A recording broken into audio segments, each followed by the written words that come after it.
Good evening. I call this meeting of the Transportation Board of the Town of Brookline to order. It's 6:32 PM on the 8th of October, 2025, and we will begin, as we always do, with public comment for issues not on the agenda. If there are items that are not on the agenda that you would like to talk to the board about, please use the raise hand function, and we will be delighted to hear from you. Please note that each individual item will have its own public comment period. So if you want to speak on a particular subject, you can wait till that item is heard. I see 19 people here and not a bunch of hands jumping up. Oh, mostly because it's our friends from the T. Okay. Close the public comment period, and we'll move on to the consent agenda, which is three items. Approval of the September 17th, 2025 minutes, a request to remove accessible parking at 161 Gardner Road, which is no longer in use. And 3C, approval of a special outdoor dining permits for Punch Bowl and Prairie Fire. Does any member wish to have an item removed and heard individually? Nancy. Yes, I would like to discuss the license for Prairie Fire. Of course. We will do that one separately. Does anybody have an issue about 3A or 3B? If not, why don't we take care of 3A and 3B, and then we'll talk about 3C separately. So can someone make a motion to approve the minutes and the request to remove the parking space at 161 Gardner Road? So move. Is there a second? Second, Thank you. Wendy, somebody call the roll? Yes. Wendy and Nancy, yes. Len, Yes. Jonathan, Yes. Richard, Yes. and Brian. I am a yes.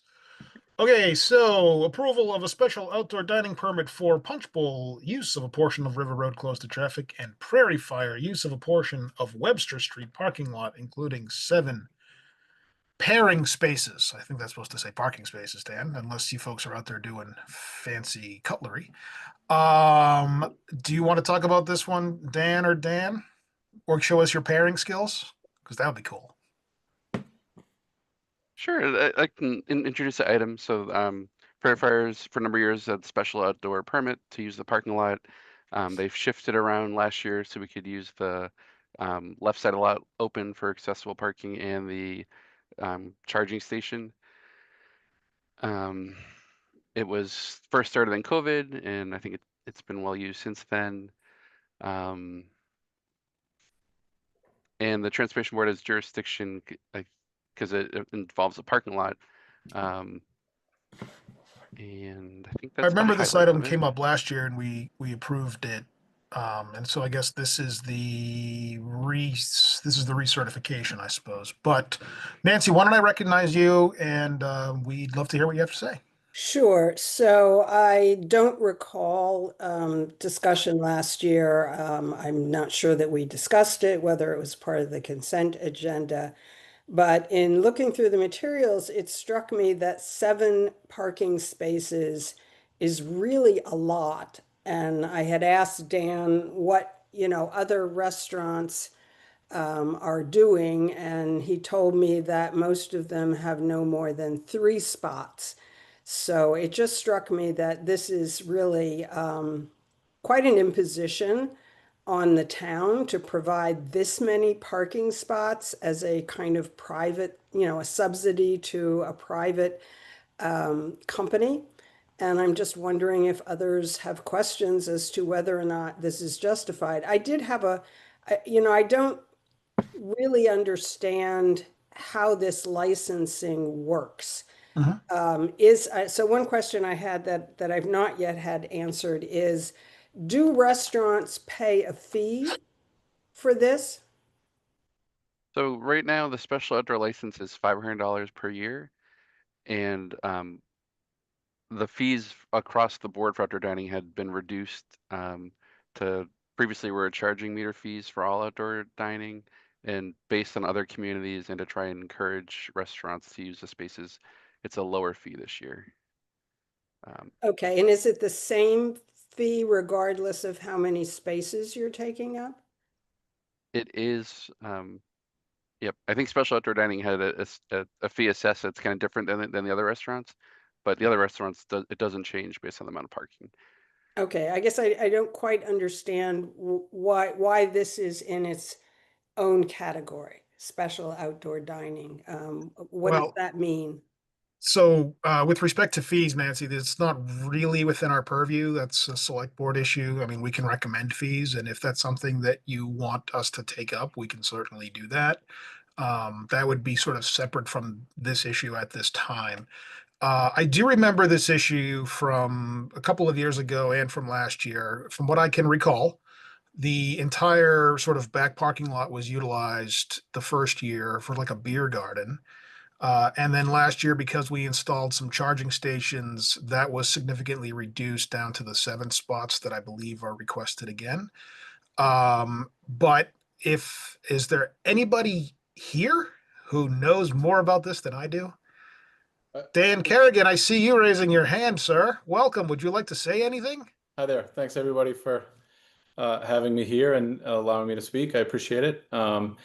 Nancy, I agree with you. It is a unique situation back there. The first year that we had the beer garden outdoor dining in the Webster lot was a reaction to COVID and approval to get outdoor dining quickly. The configuration that we had was very different than the current one. We were taking a few parking spaces that were essentially, if you're imagining entering the lot, they were the parking spaces that were farthest away from the entrance. And we used, I think, 2 spaces on the left, 1 space on the right, and then we utilized the grass and bark mulch area that was towards the pedestrian path. So we had that configuration, I believe, for 2 years. And then with the addition of the charging stations, we were asked to relocate where we had the tables. And we had some conversation with the licensing board, certainly the DPW, and came up with this new configuration so that the space was available for the charging stations to be installed, as well as the transformer that was required on the grassy area to accommodate the charging stations. I do want to point out that we are utilizing a total of 5 parking spaces. I'm not sure where it became listed that we're utilizing 7 spaces, but the configuration as it is today, if you drove by and looked at it, it is 5 parking spaces. So yeah, I'm curious because I did walk by Mhm. to take a look at it, and I thought it was 6. I thought I saw 3 poles, each of which has 2, like, like the numbering for 2 parking spaces. Is that not? I think, and I could be incorrect, I'm not on the location right now, but I believe one of them has only 1 parking space number on it, but I don't want to state that as fact. But I'm almost certain we have 5 spaces total. But I can definitely check that this evening and circle back around with you on that. But my belief is it's 5, not 7. I guess my only other point, and then I see Jonathan has something to say, is that given that other restaurants are able to make do with 3, and I understand your configuration is different because it's angled parking there, not, the parallel parking, but is there any way that you can make something, out of 3 spaces, which is what other restaurants do? It just seems to me that's an awful lot to devote to a single restaurant. Sure, I think anything's possible, and I definitely want to go on record saying we're really grateful for the space that we've been granted back there. It has truly become a destination spot in Brookline. Every year, without exaggeration, we have thousands of calls for weeks leading up to when the beer garden opens, of people just begging and saying, when is it going to be open? Why is it not open yet? And then when we close every year in October, the same conversations happen. And I think the reason that this is so special is that, you know, outdoor dining as a reaction to COVID was really important, that people had an outdoor space. And I think we were all a little bit more tolerant to dining behind a Jersey barrier on a street. But this is a unique space in Brookline in that it's protected on 3 sides by buildings, and Webster Street's not a highly trafficked street. So it really is, it's become such a special and valuable thing, I think, for the community. It's really highly utilized. So I think it would be very much missed if we reduced it by 2 spaces. That said, you know, we're here and willing to be flexible with whatever the town decides is the most necessary. You know, I'd prefer to begin a conversation about the fee as opposed to a conversation about losing the space, frankly. If 3 spaces is $500, I'd be happy to pay an additional amount. Every time we've reconfigured the space, great expense goes into it. The one other point that I will mention is that as part of our agreement for having that space, we've agreed to professionally maintain the space. So every year we have a landscaping crew come in.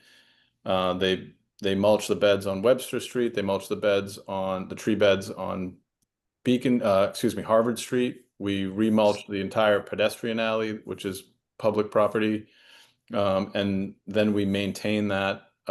We have a landscaping crew maintain that weekly from the time the beer garden opens, which has been sort of a moving target each year, depending on when approvals happen, to the time that it closes. So it's, you know, a significant investment that we make into maintaining that area. And then the rest of the year, it really is sort of let go. So it is a nice improvement for the neighborhood back there. And I don't believe, or certainly we have never had any neighbor complaints, any neighboring business complaints, and lots of people use the space. So if you get a sandwich at Michael's Deli, or you get a sandwich at Subway, or the awesome new bakery next door to us, folks are using that space throughout the day when we're not open. So it really is utilized by multiple businesses and loved by the neighborhood. All right, thanks, Mr. Kerrigan. Let's hear from some other folks. Jonathan, what do you have good for us, good sir?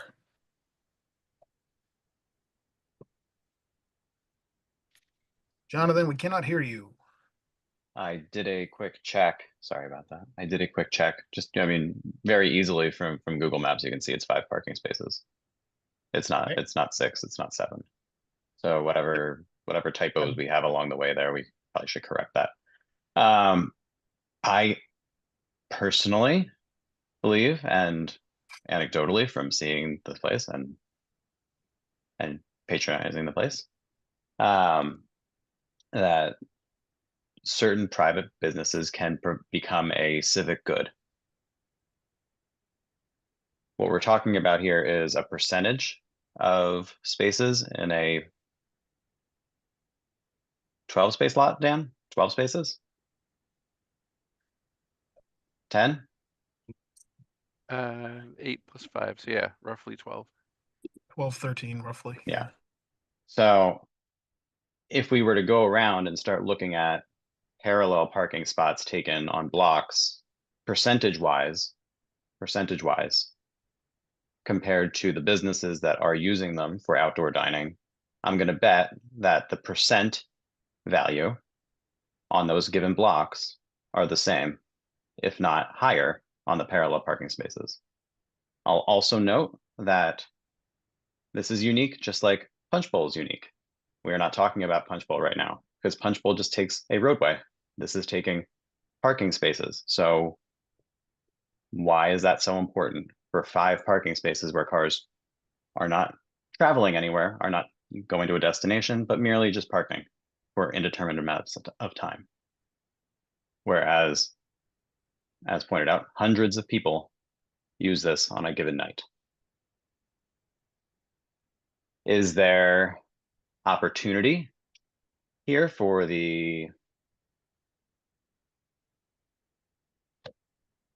other civic good in the area? Perhaps. Is the value of that disproportionate? Perhaps, as you pointed out, Brian, it's not something that's in our purview to discuss right now. But from a civic good standpoint, I couldn't think of a location that has done more good for the neighborhood from the use of transportation space for others. Thanks, Jonathan. Len, what do you have for us, good sir? I took a picture of the site recently, also counted 5 spots. A couple of things. A few months ago, we had a parking consultant come and talk to us about parking in the area, and they reported that we have more than enough parking, but we need better wayfinding. One example of that is the Courtyard Marriott Garage. The lease between the town and the hotel, they pay $75,000 a year to the town, but they also had to build an underground garage for the town that's open to the public. It has 141 spaces, and every time I've been in that garage, at least 10 times, it's more than half empty.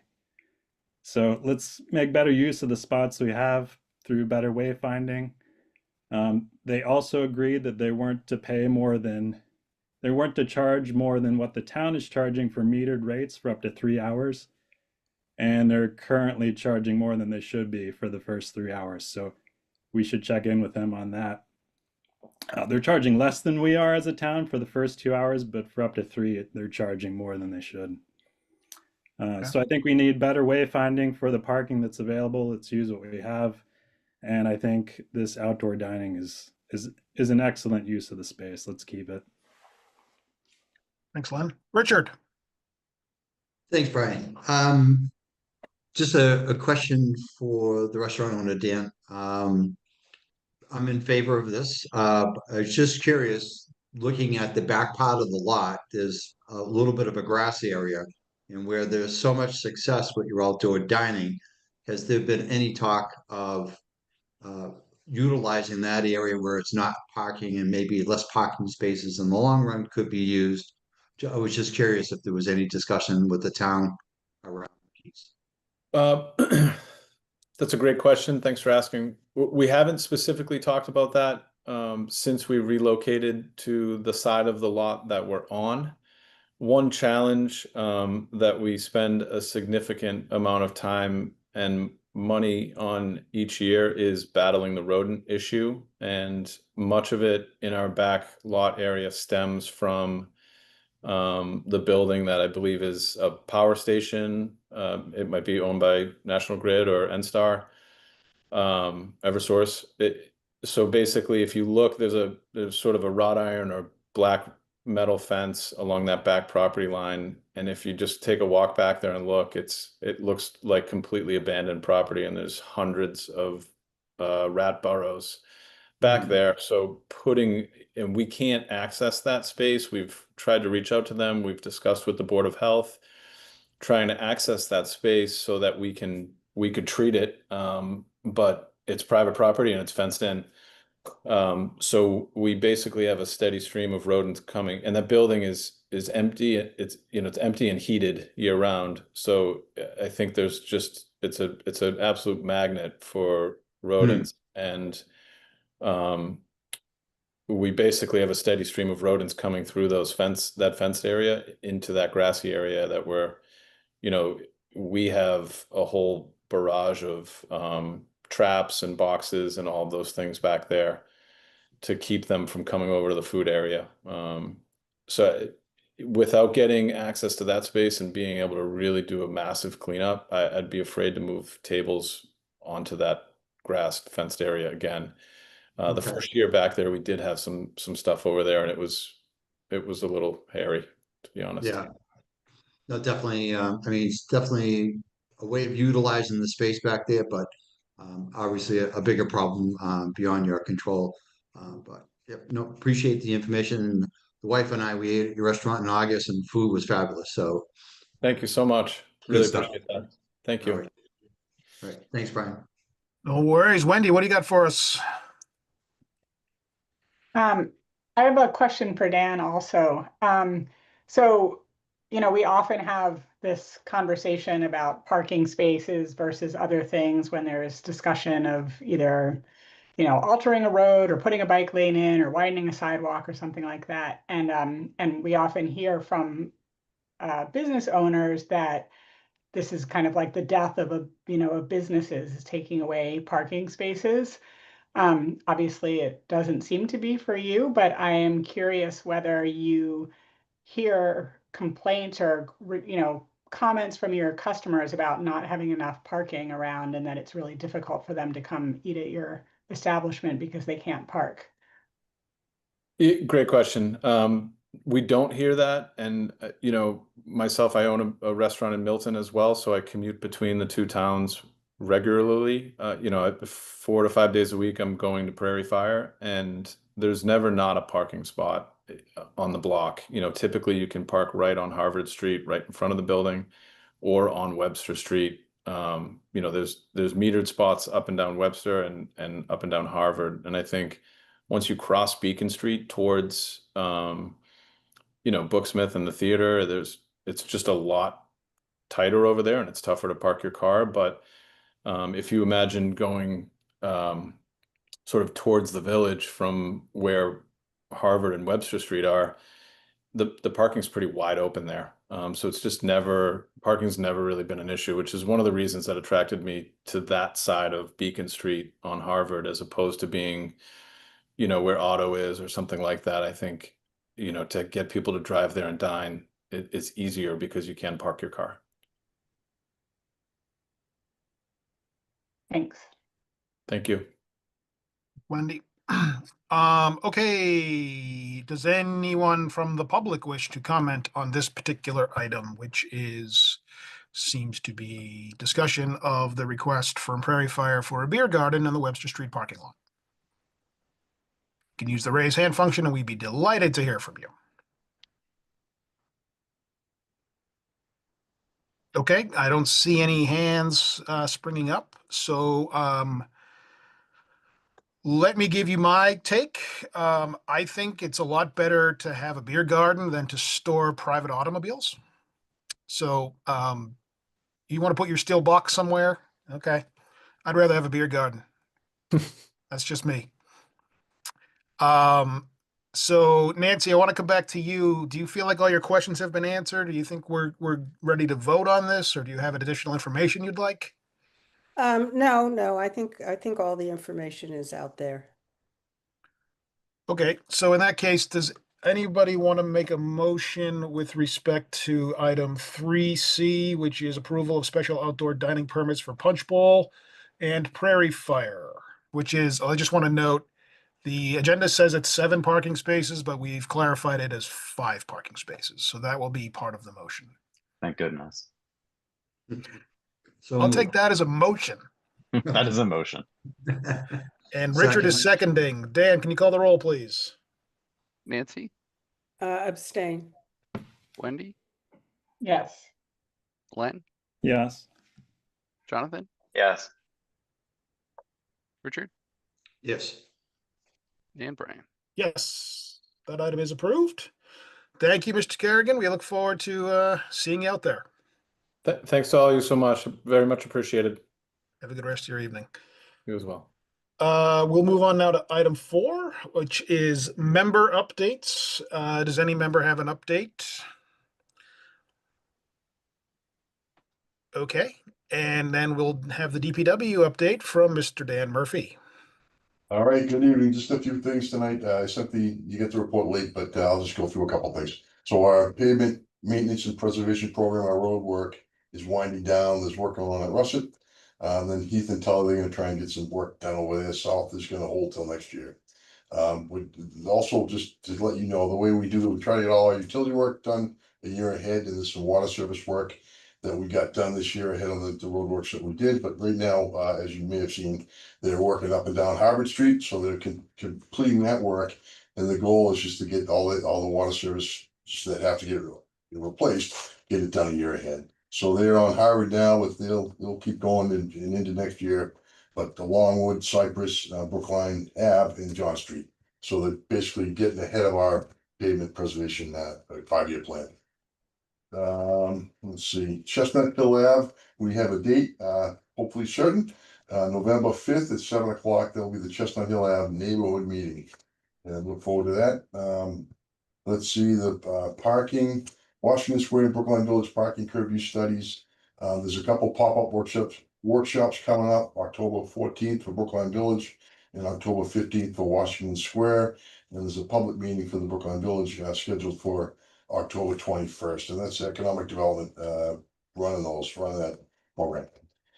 Complete Streets grant, big kudos to Dan Martin. We got a Complete Streets grant for $313,000, and that's for APS replacements. 90 of them, I believe, is about the right number for those in the countdown timers.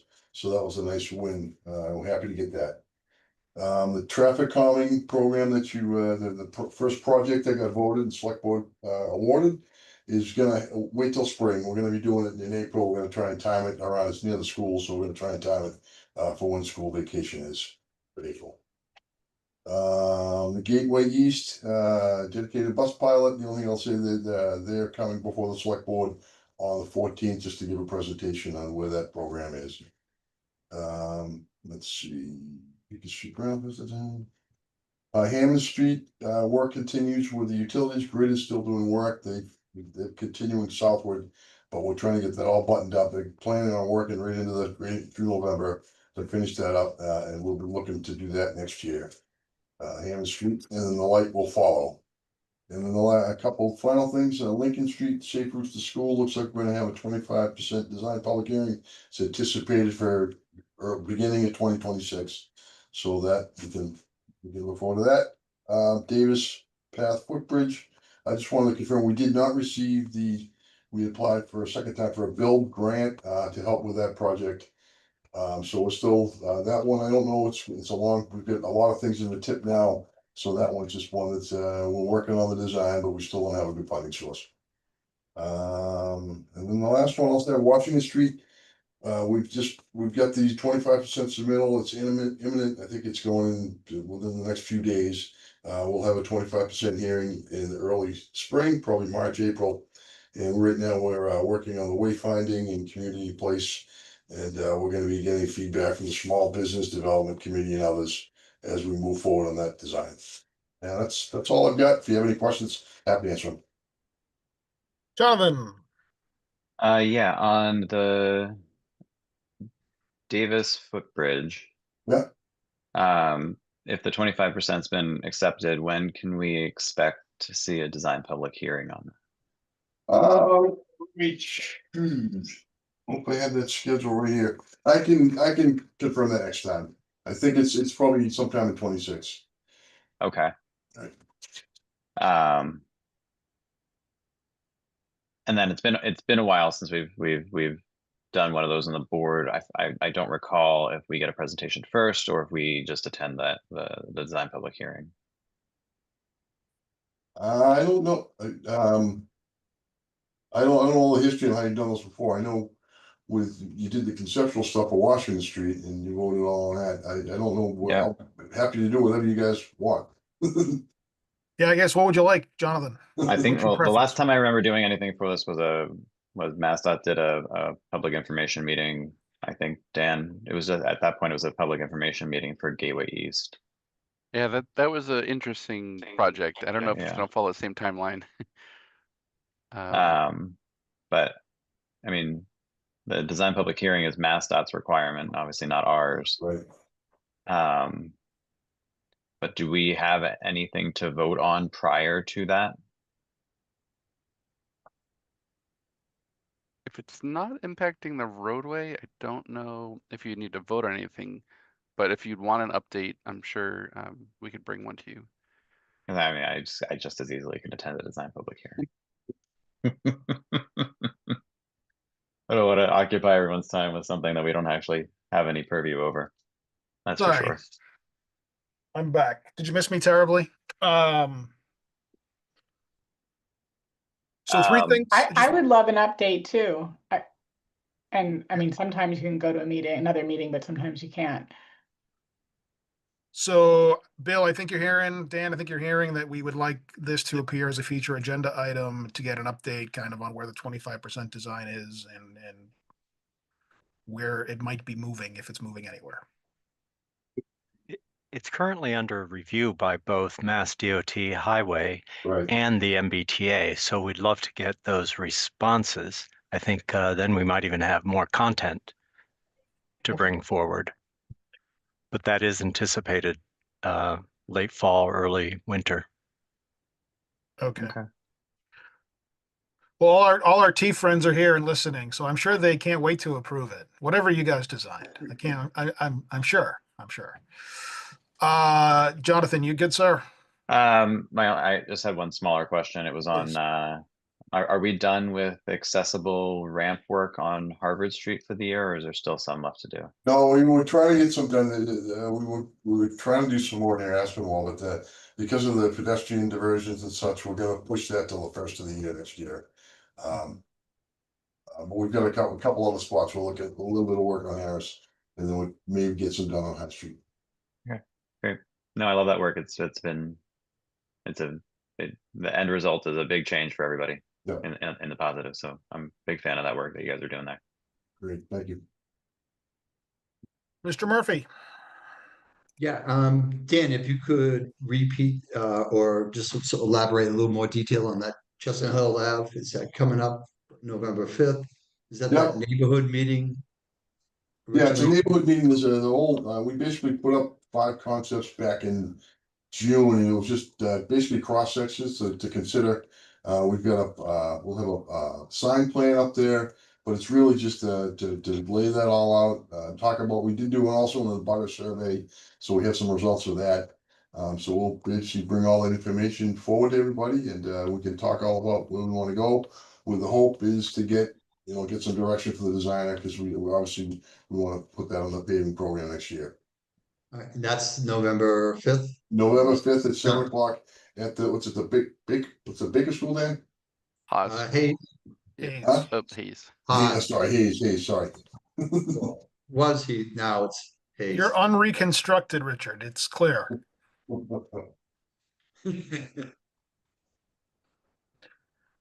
Yeah, so let me just encourage everyone to attend that Chestnut Hill meeting on the 5th, and also the meeting on the 14th. What is the pop-up workshop for Brookline Village and Washington Square gonna consist of, Dan or Dan? So that's for a parking study. We're going to try and get information from the public on how parking is for them, where they're parking, concerns they have in the area, improvements I think the town could make. So it's mainly informational and to tell them about the study. There's a link to a survey you can get while you're there, or you can just fill out boards, and the town staff and consultants will be there to answer questions and go over the project. Okay, and there's also a public meeting about the Brookline Village study on the 21st. 21st, yeah. What's the difference between a pop-up workshop and a public meeting? I think just the way we're getting it, the pop-up is more for people walking by that might not be thinking about the parking study and trying to get I a get you. broad range of users and of parkers in the area. And then the public hearing is more for people that are focused on parking and hear their concerns, or hoping the business community attends and we can get their feedback, and people that weren't able to go during the day to the pop-up as well can hear about the project at night that way. Okay.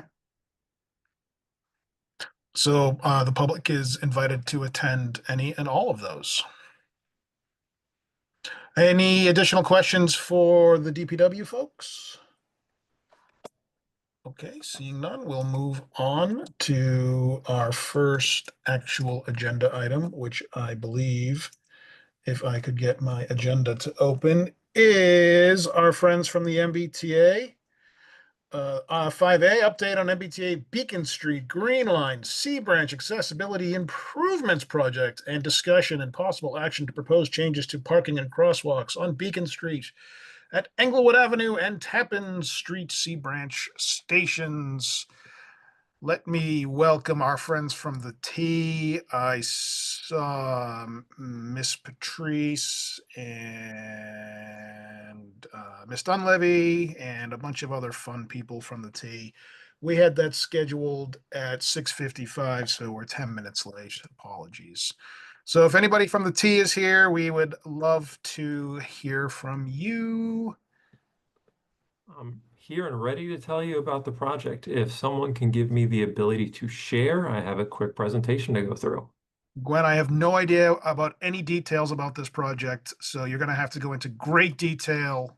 What is the MBTA? What is the C branch? No, I'm joking, obviously. Of course. So just to start, to introduce myself for anyone who doesn't already know me, my name is Gwen Dunleavy. I'm the Deputy Chief of Integrated Transit Programs, overseeing the Green Line Transformation Program. I might be familiar to some of you for the numerous public meetings I have attended about this project in the past month, but also the 5 years I've been delivering projects along the Green Line, including quite significantly in Brookline. As Brian introduced, I'll be talking about the Green Line C branch station accessibility upgrade project, specifically when it comes to 2 stations, those stations being Englewood and Tappan. We'll go over a quick overview of the project as a whole, some of the things that have been going on recently, and then go into a reminder of the impacts that we'll be seeing that we're asking for a vote on when it comes to Englewood and Tappan, specifically related to parking spaces and the accessible street crossings.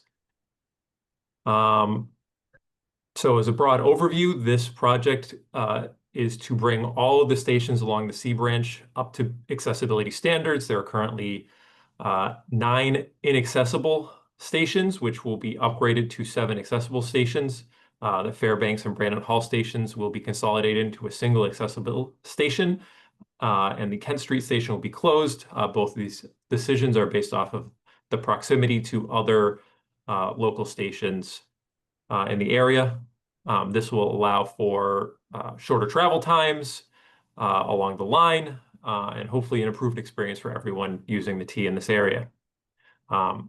Many people are familiar with the stations and some of the difficulties with their current configuration, lack of protection from traffic, station crowding, narrow platforms, limited wayfinding, steep slopes, uneven surfaces, obstructions in the platforms, and poor illumination.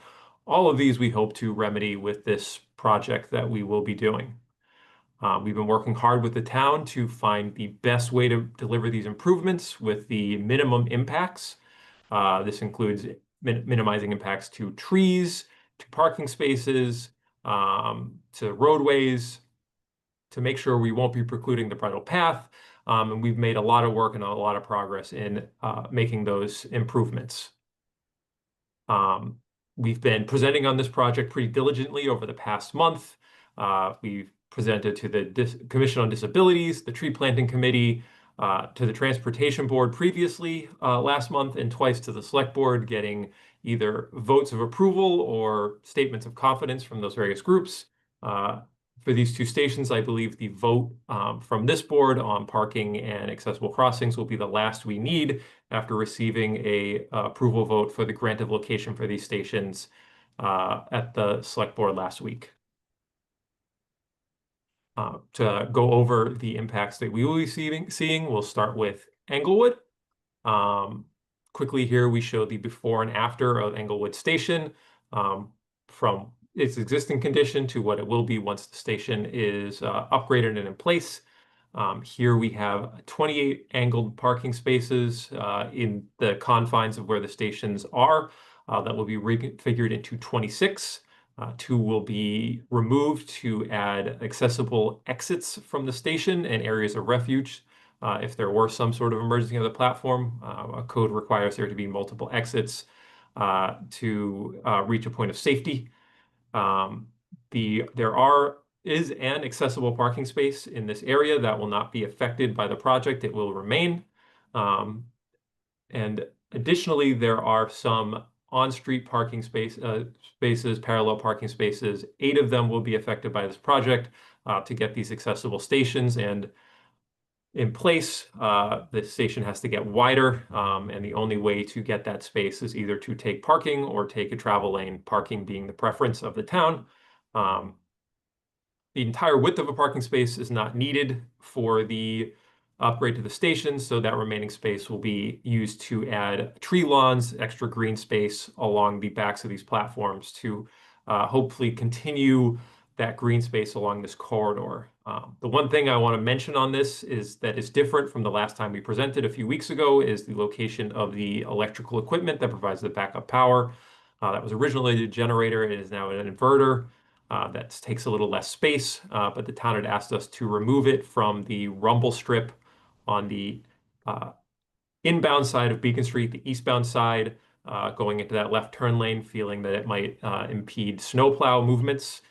So we moved that to the northern side of the station near the intersection with Englewood, and that had us move the station shelter to the inbound platform to make room for it. But that allows us to get that electrical equipment out of that rumble strip, out of the road, and into these platform areas that will hopefully be less disruptive. The other major change we'll be seeing here is we will be relocating the existing pedestrian crossing. It is inaccessible and at its location due to the tight confines of the street here. With the 3 lanes, we do not have the space to make it accessible where it is. So we'll be shifting it a little less than 100 feet down to the other side of the intersection with Englewood, where it will have that full platform width and tree lawn width to be able to get the accessible slopes and area it needs to be able to make that crosswalk accessible. In addition, we currently have 1 track crossing here. We will be making it up to 2. Both of which, of course, will be accessible after the work is complete. The other crossings will remain as they are and will not be affected by the project. And last, just at the station, as a reminder to everybody, we have our rendering with an overhead view of the station looking west towards Cleveland Circle to kind of see what the finished product will look like.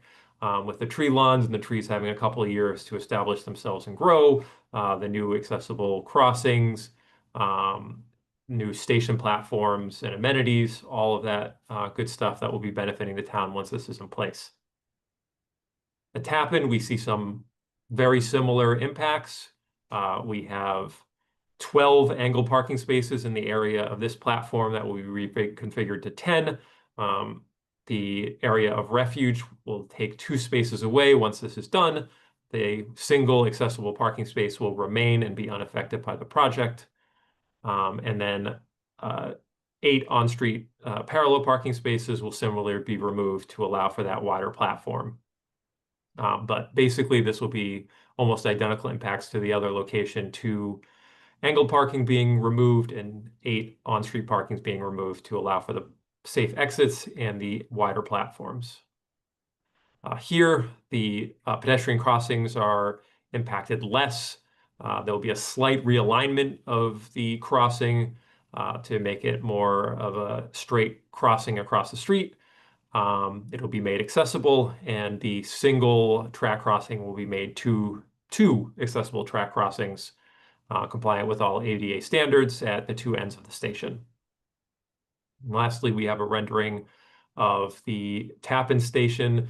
This is also looking west towards Cleveland Circle, but this will be a similar look down the tracks at what the station will look like with the tree plantings, tree lawns, the electrical equipment you can actually see here that provides the backup power in case there's a loss of power along the line or in the area, and those accessible platforms that you'll have after this work is complete. And that's it. I'm open to any questions. I'm here to answer, hear your comments, but we're hoping you will approve this project so that we can bring these upgrades to not just people with accessibility needs, but anyone using these stations will have a much safer and more pleasant experience traveling from these locations. Well, thank you very much, Gwen. And I just had a couple of questions, if you don't mind. So in both Tappan and Englewood, the 8 spots along the parallel spots that you mentioned was to allow for the platform itself to be wider.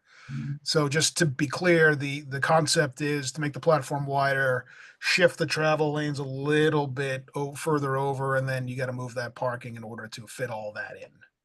That is correct. I think the existing platforms are 3 to 4 feet wide, and that includes the yellow safety warning strip that tells you you're too close to the trains. I know in the earlier pictures in this presentation, we could see people basically standing back to back, one of which is too close to the cars and one of which is too close to the trains.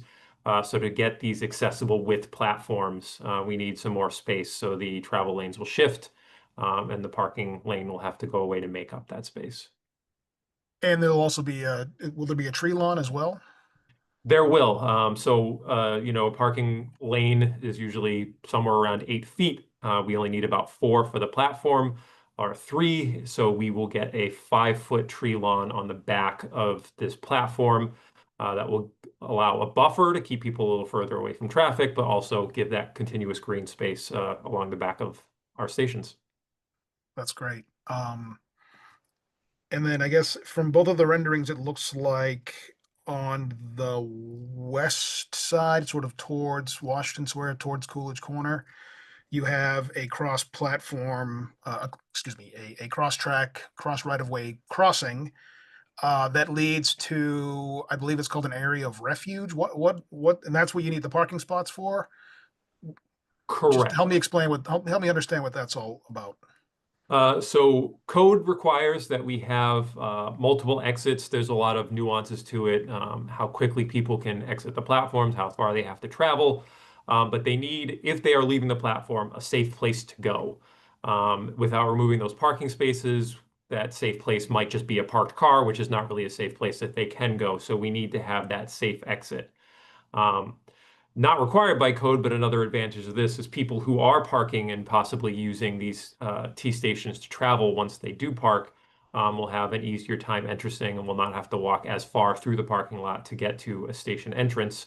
But strictly as far as the code is required, you need to have both safe exits at certain distances, 2 different ones, and a safe place to go once you exit. So this is that safe location to go once you exit the station.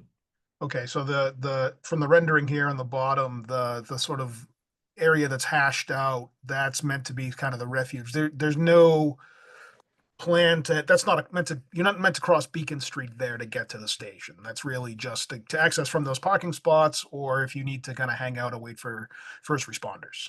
Correct. Okay, cool. Just wanted to be clear on that in my own mind.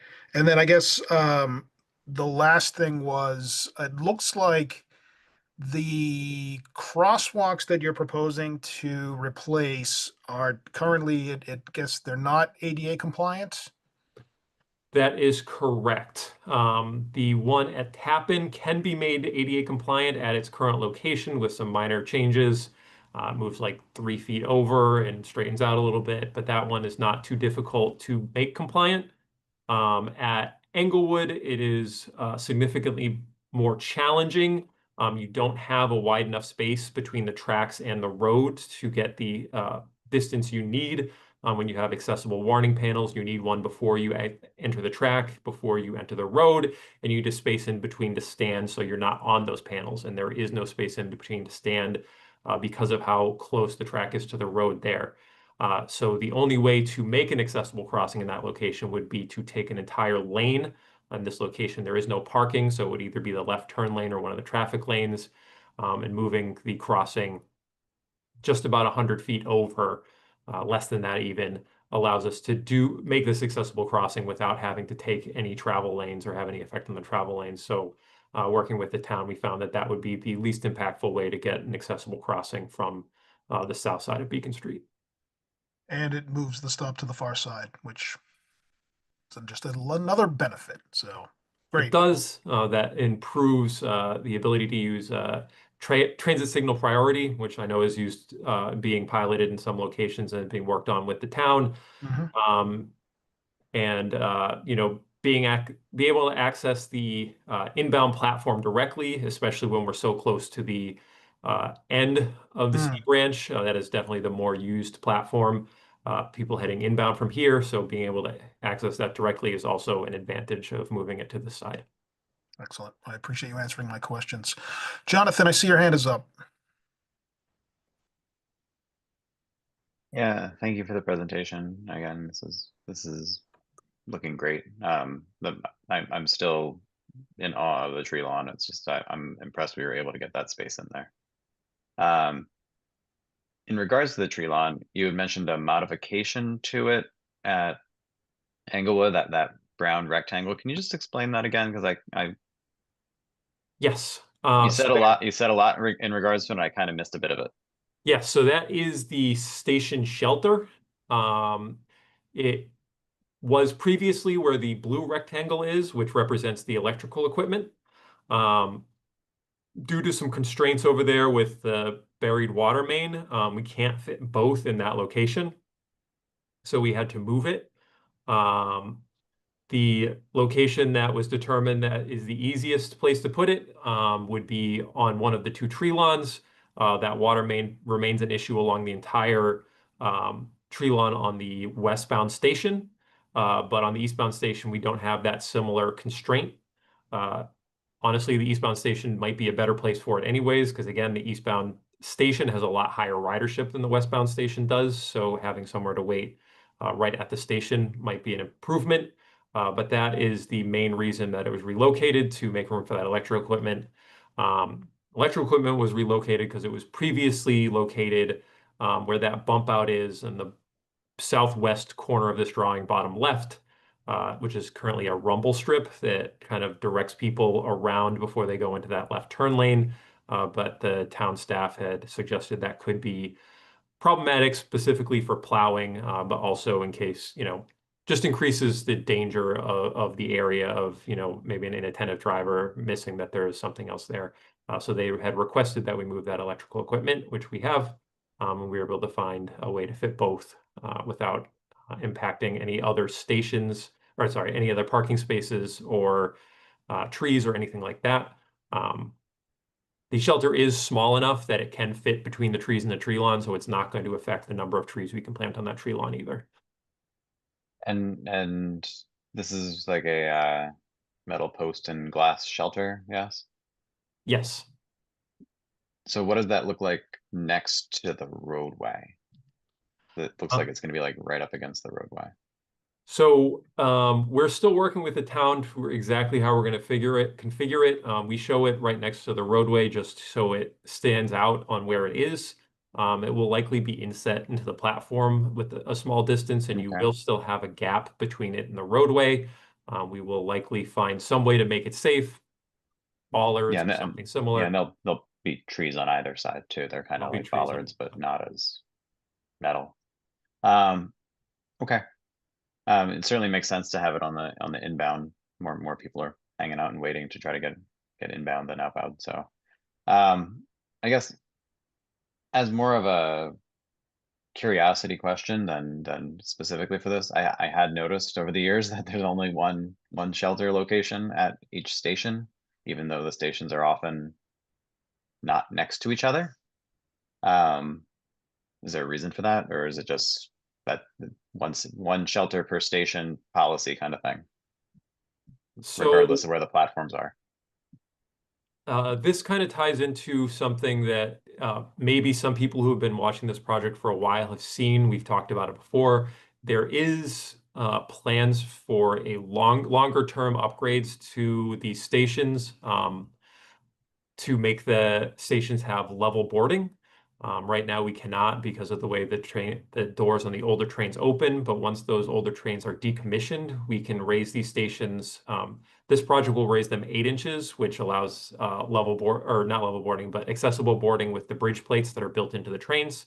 But once those old trains are decommissioned, we can do full level boarding, which is 14 inches above track height. Then you'd walk straight on without any sort of ramp like you would on the red, orange lines. When that happens, there will be additional upgrades to the stations, including built-in canopy type shelters like you see on some of the newer stations elsewhere. But we are holding off on those upgrades because those would have to be ripped out and removed to change the station height. But once that future project comes, right now we're tentatively talking maybe 10 years out. then you would have these shelters go away and you would have those canopies on all of the platforms as a more permanent shelter situation. And as far as those shelter goes in the interim, I'm not suggesting to get added to this project right now. By no means am I suggesting there be changes done to these right now. But if there was some, interim scenario where, I don't know, the concrete base was buried into the future platforms, and then they wouldn't necessarily need to be ripped out. It certainly would be welcomed to have canopies installed earlier. Understood. Thank you again. This is a great setup. Thanks, Jonathan. We'll continue to hear from board members before we open it up to the public. Richard Murphy, go ahead, please, sir. Yeah, thanks, Brian. Just three quick things.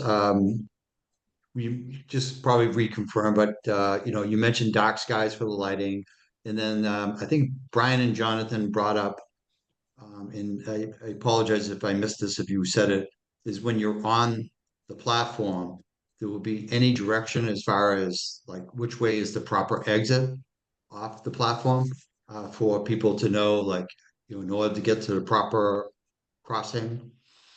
And then I'm not sure if what do you see as far as like what we might be looking at next for stations? Yeah, so when it comes to dark skies, the MBTA does have standards that not only look at, lights facing up towards the sky, but lights facing towards neighbors. We have a lot of stations, including in Brookline, that are right in, residential neighborhoods.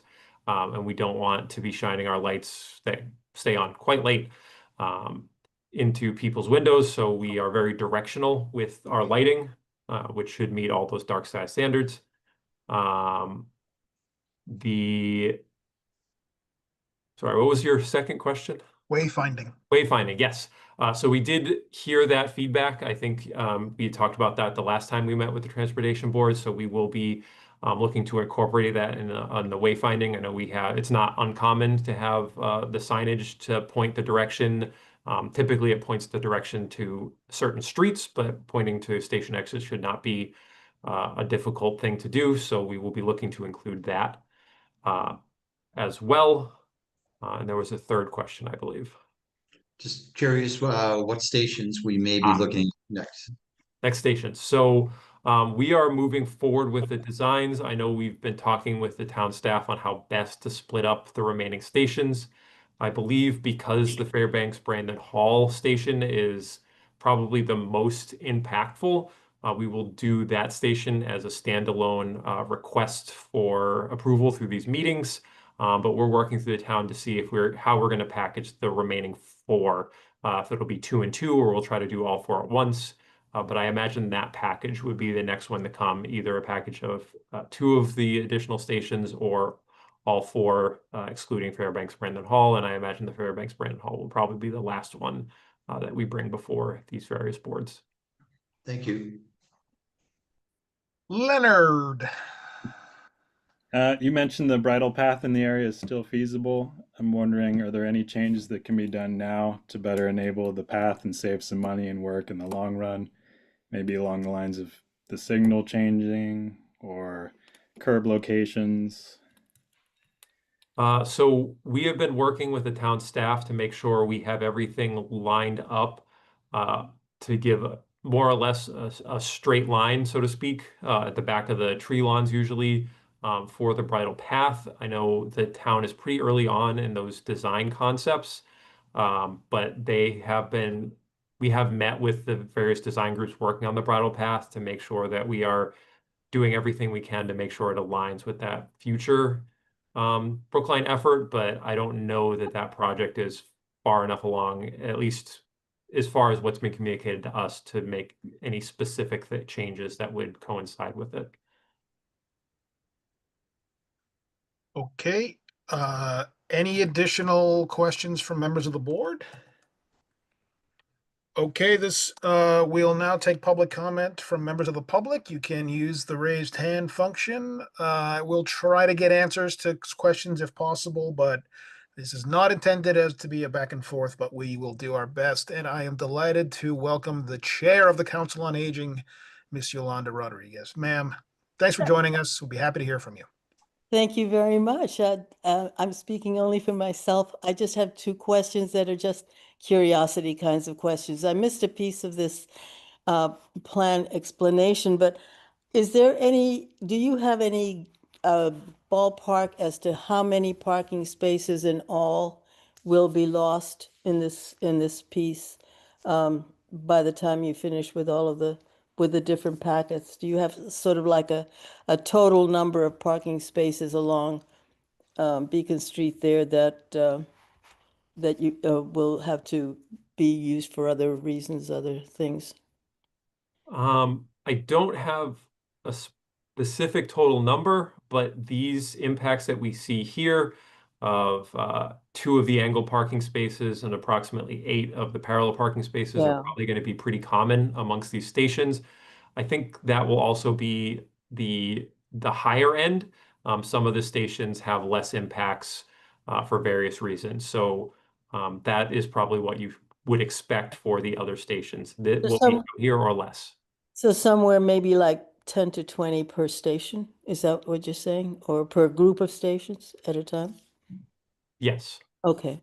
And my second question was, I was also calling about the bridle path, so I know you've already answered a piece of that, but is there any way of thinking that where you're planting new trees, that they will be able to be contained and kept when a bridle path comes, or are they in the way where they might be having to cut down the ones you're cutting down now, and then the new trees that you're planting now, and then again, I know that's 10 years in the future, maybe, could be tomorrow, it could be, in many years, but I didn't know if there was anything in where you have decided to plant these trees that might be have some bearing on what is known so far as the perimeters for the bridle path.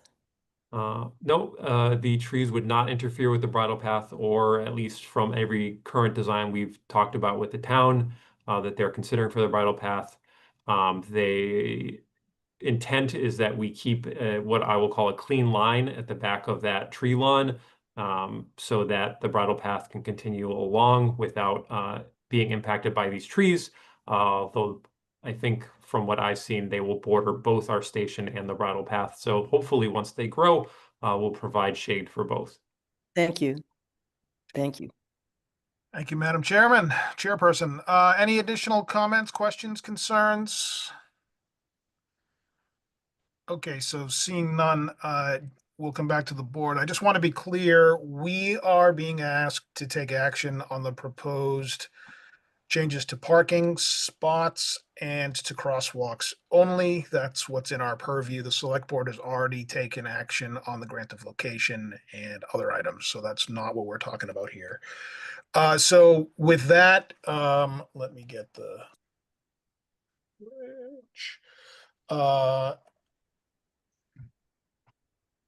there, sorry, scrolling. Right. Is there anyone who's interested in making a motion to approve the proposed modifications to parking and crosswalks as presented for the Beacon Street MBTA C branch stations project at Englewood Avenue and Tappan Street? So moved. Is there a second? Second. Seconded by Richard. Thank you. Dan, give us Nancy? a roll call, please. Nancy? Yes. Wendy? Yes. Len? Yes. Jonathan? Yes. Richard? Yes. And Brian? Yes, that is unanimous. Thank you very much. I neglected last time to thank Bill Smith for all of the amazing work he has done on this and so many Hear, other hear. projects. So Bill, my apologies for forgetting you last time. but you get to be singled out this time and embarrassed. So thank you, Bill. Thank you to all the folks at the T. We really appreciate your partnership on this and look forward to hearing about the next set of stations. Thank you as well. See you again soon. Have a good evening.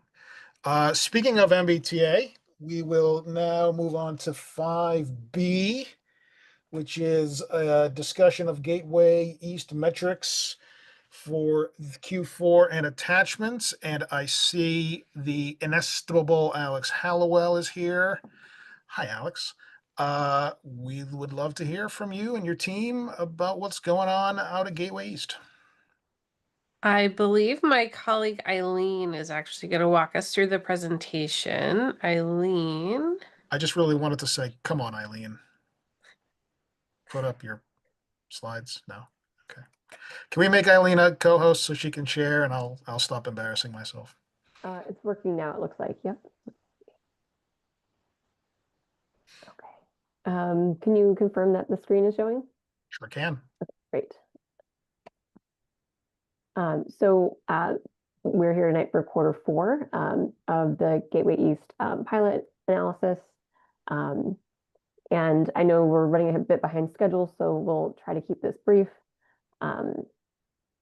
We've got an update on the updated schedule, and then we do have some recap slides just about the project background and bus priority generally. We can kind of skip through that a little faster in the interest of time. And then we'll walk you through the latest metrics, what happened with Q4 and also changes from Q3. And so the pilot was extended at the last meeting. We discussed for 2 additional quarters to allow time for gathering additional data while transit signal priority was active, especially during the school session. And also just as a recap from last time, the transit signal priority elements of the adaptive transit signal system were activated fairly late in Q4, so that was in late June. So we will not see the data reflecting that fully in action until our next report. So that next report is when we'll see a full quarter showing that active. And one note from the town is looking at the Route 9 eastbound approach to the bus lane, reviewing some opportunities for signage and pavement markings to better inform drivers of that lane change. And then just lastly, wanted to mention the Pierce School construction has included some periodic closures along School Street, which may be contributing to some changes in travel patterns as well. So again, with the pilot schedule, tonight we're reporting on Q4, which ran May 1st to July 31st, and then we'll be back for quarters 5 and 6, which are the pilot extension, and then we'll conclude with the final report.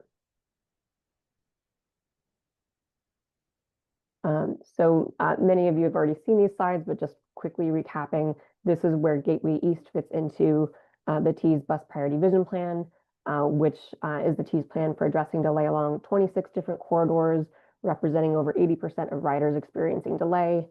The T's entire system is made up, 40% of that are bus riders on a daily basis. And of course, the equity component of bus ridership, we're seeing a large proportion of our more vulnerable neighbors, with majority being low income, minority, and having low access to vehicle.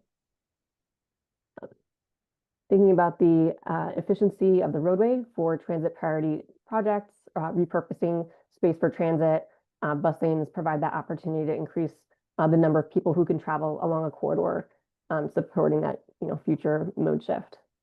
And then looking again, just as a refresher on that Gateway East corridor and where it's located, it is a strategic location. This is the crossroads of 3 different bus routes, the 60, 65, and 66, which is the highest ridership in Brookline. And then the 66 is the second highest ridership route in the full system. So this is representing nearly 15,000 daily riders. And we just touched on that. So, just speaking to the connectivity there, just also noting, that 66 route especially is connecting to several different lines, several bus routes that are frequent, 15 minutes or better, also linking the red, green, and orange and silver lines. And then again, with that metric of the 15,000 daily riders being served by the 60, 65, and 66, I just wanted to give some context for the vehicular aspect. For example, nearby on Route 9 sees 22,000 average daily traffic between Cypress and High Street. So not an apples to apples comparison, but just gives a little bit of context on roadway usage. And we shared this previously, but just as a reminder, there are a lot of different projects along the Route 66 that are either installed previously or in the pipeline for future improvements to address delay and other issues. All right, so next we're going to summarize both data for the bus travel times, general purpose traffic, and just wanted to overall note that we saw a lot of similarities between the first 4 quarters. So now we're reporting quarter 4. So across those first 4 quarters, very similar conditions. We do have a lot of data in the appendix. So what we're going to go over now is just kind of a brief recap on each of the metrics. But if you're interested, there's more data at the end to dive into. So the first 2 slides we're going to show with bus travel times. One will focus on the AM inbound peak, another on the PM outbound peak. Those are the typically more congested times of day and directions. So to orient you to this map, the thicker lines indicate heavier bus ridership, and then the colors indicate the change in travel time. So the green is faster, red is slower, and those colors are comparing quarter 4 to the same time a year before. So on this slide, AM inbound peak, we're seeing the bus lanes providing improved or consistent travel times compared to the same time a year before. Overall, generally consistent compared to the previous quarter, seeing some improvements within the bus lane, consistent or actually slightly faster in some areas outside the bus lane, with the exception of segments A and I. Looking at the PM outbound peak, when we compare it to the same time in 2024, data showed improved travel times approaching and traveling within the bus lane, then increased travel times exiting the bus lane into mixed traffic. So comparing that then to the previous quarter rather than the year before, bus travel times are also improved in segments E and F, and consistent or slightly slower on some of those other study segments. So overall, we're seeing generally good results, especially for the 66 in both peak directions. The travel times are improving here generally for bus riders. So we're seeing significant time savings for bus riders. Getting into the vehicular data, vehicle volumes and speeds also remained fairly similar to previous quarters. An average volume decrease of 1% throughout the study area compared to the baseline, and some mixes of increases and decreases on various side streets. One notable one is volumes on Route 9 decreased slightly. There's also been some fluctuations in vehicle speeds, but most observed speeds decreased. And then for context on those speed reductions, the speeds are still ranging between 22 to 34 miles per hour. So it's not a tremendously significant decrease necessarily. And then as mentioned earlier, those periodic closures of School Street may contribute to reductions in traffic on Cypress Street or potentially increases on Walnut and Davis. And then getting into travel times and delays. So travel times fluctuated slightly, delays remained similar. And looking at delays at the approaches to the project on the left side, the left image, the top line in each colored box is AM, and then the one in parentheses is PM. So those are the differences. They generally fluctuated slightly. And then the corridor travel times, that's that red line on the right, that's end to end shown on that small map, stabilized generally near baseline levels for outbound, and then they were slightly above baseline levels for the inbound travel time. For vehicle queuing, the queue lengths have seen minor increases at most approaches, and a significant increase in Boylston Street eastbound. However, as mentioned before, those approach delays are still relatively similar to the baseline. So the signals are still processing these queues efficiently. And then there are vehicle queuing diagrams in the end in the appendix that visualize these a little bit more clearly. So just to wrap up, in terms of the metrics summarized for the pilot, we're seeing the bus travel times continuing to improve, vehicle volumes generally consistent with previous quarters, vehicle speeds mostly decreasing, and then vehicle travel times generally stabilizing to baseline levels, some minimal increases with the queue lengths, while delays remain fairly consistent. And then we continue to have the user feedback surveys open throughout the pilot with those survey results also listed in the appendix at the very end. So a couple key takeaways here. Overall, again, that data shows a lot of consistency across these first 4 quarters, which is sort of no surprise to us. Again, with that TSP not really coming online until the very end of this last quarter we're reporting on. We are seeing the improvements and some consistency with bus travel times, while general purpose traffic mostly consistent with that baseline data. So the bus lanes are effective where they exist. They're improving time savings. The efficacy is somewhat limited in areas where they re-enter mixed traffic, particularly say in the eastbound direction headed into Boston. So it's something to look at in the future. And continuing that pilot through the next 2 quarters with the TSP fully activated will give us an opportunity to see how that's performing. So we'll be back in a couple of months, most likely January, following the same kind of cadence we've been reporting on, would be our first opportunity to come back for Q5. And happy to take any questions. I know, again, you're pressed for time, so we could keep this quick. Well, I appreciate that. Thank you. Just help me understand something I saw that I didn't quite get. So it seems like the data is suggesting there's a 15-second improvement on the lane itself, but it looks like there was a 15-second additional delay sort of further back Harvard Street, sort of back towards Coolidge Corner. And yet, are those two just sort of balancing each other out, and the net effect is no change? What does that mean? That's a great question. So, we are seeing there are some areas that have continued to become just generally more congested.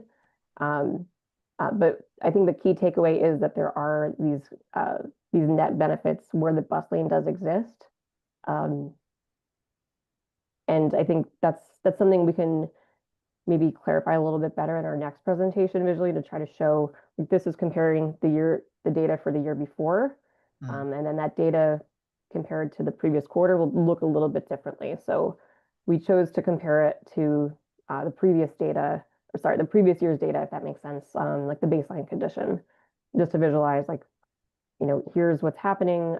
You're seeing, again, like where the buses have their own dedicated space, they are able to efficiently pass through the area. I'm not sure if that answers your question. Yeah, so I mean, I really hope this works, and I hope that turning on the technology really makes a big difference, because this has been a challenge for many folks in Brookline, and hopefully the data that's generated will help us. Will show pretty clearly the effect, but we look forward to seeing the next tranche of information. So Richard, I saw your hand, but we'll go with Nancy first. Yeah, so I'm also trying to figure out, you come to a conclusion that there are significant time savings for bus riders. And like Brian, I'm trying to figure out, number one, what exactly are the time savings? And how do you determine what's significant? So, if it's, there's a 15-second savings within the lane, but then when they go back to merge, they lose time. What's the actual savings, and what is significant? Because we have to judge time savings by the experience for, like the vehicles. I think you'll agree with me that, at least based on the survey evidence, those who are driving through this area are very unhappy. They, they're, regardless of whether, I'm not sure what their overall time delay is or how significant, but they're experiencing significant frustration, and maybe this improvement in signage will help here, but the idea that it sounds like drivers are consistently going into the bus lane to avoid the traffic cues that from people who are turning left. This is on the eastbound. So, it's a question of balancing, if you're getting some time savings for bus riders, how do you decide that that's significant as opposed to minimal? Sure, and that's a great question. So here on this kind of color scale for this map, the darker green is just that greatest 15 or more seconds time savings, whereas the blue is a little bit more of the neutral. I do want to just mention too the talking about like the vehicle delay. So we do have all these different metrics as part of the requirement for the pilot. We were asked to collect the data for vehicle delay, the approaches, the travel times. So we do have all this data. And so, we're not coming to conclusions about the full pilot yet, since we are extending it by the 2 additional quarters, but presenting you with the information to ask questions on. And again, here we do have the information about, the delays. We also have the travel times. What we saw with the queuing, and there are more diagrams in the appendix to kind of visualize those, but generally saw a lot of similarities with the previous quarters, where even where you see a longer queue, if it's still processing through the signals in a similar amount of time, we're just highlighting those are the trends that we're seeing. And Alex, I'm not sure if you had any other comments. Feel free to jump in as well. No, I think the question around like what is significant is something that we're always trying to figure out how to more clearly articulate. I think one of the big challenges we face, and one of the reasons we talk about overall ridership, is one bus saving 15 seconds is very different in terms of the impact to people and the overall efficiency of being able to process people through this corridor than a 15-second impact to a car or even a number of cars, because buses are capable of carrying, and these buses specifically, especially the 66, are carrying quite a large number of people. So when we do our calculations, and one of the ways that we've developed our strategic plan as a program is to look not just at the individual vehicle delay by bus, but to multiply that delay over the riders that use that particular service, so that we're having a better sense of not just where traffic congestion is bad, which is, in Greater Boston, many places, but where it is impacting the most people.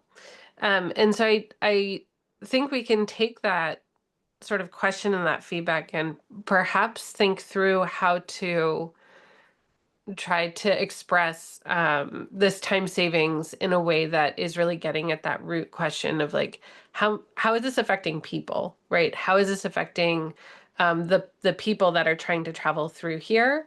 And again, because buses carry so many people, moving them moderately faster or more reliably can be hugely impactful in a way that isn't always visually as easy to see from the road, right? You see like one bus go by and it's kind of like, why is there so much roadway being given over to that bus, right? But it's because there's a lot of people relying on that bus in that space, and also upstream and downstream. And so being able to impact all of those people is very important. But I do think we could try to do some work to tie what we're seeing here and contextualize it a little bit better to help you all better assess exactly like what is the overall impact and what are we getting in exchange for the pressure that I'm sure you're hearing from other constituents.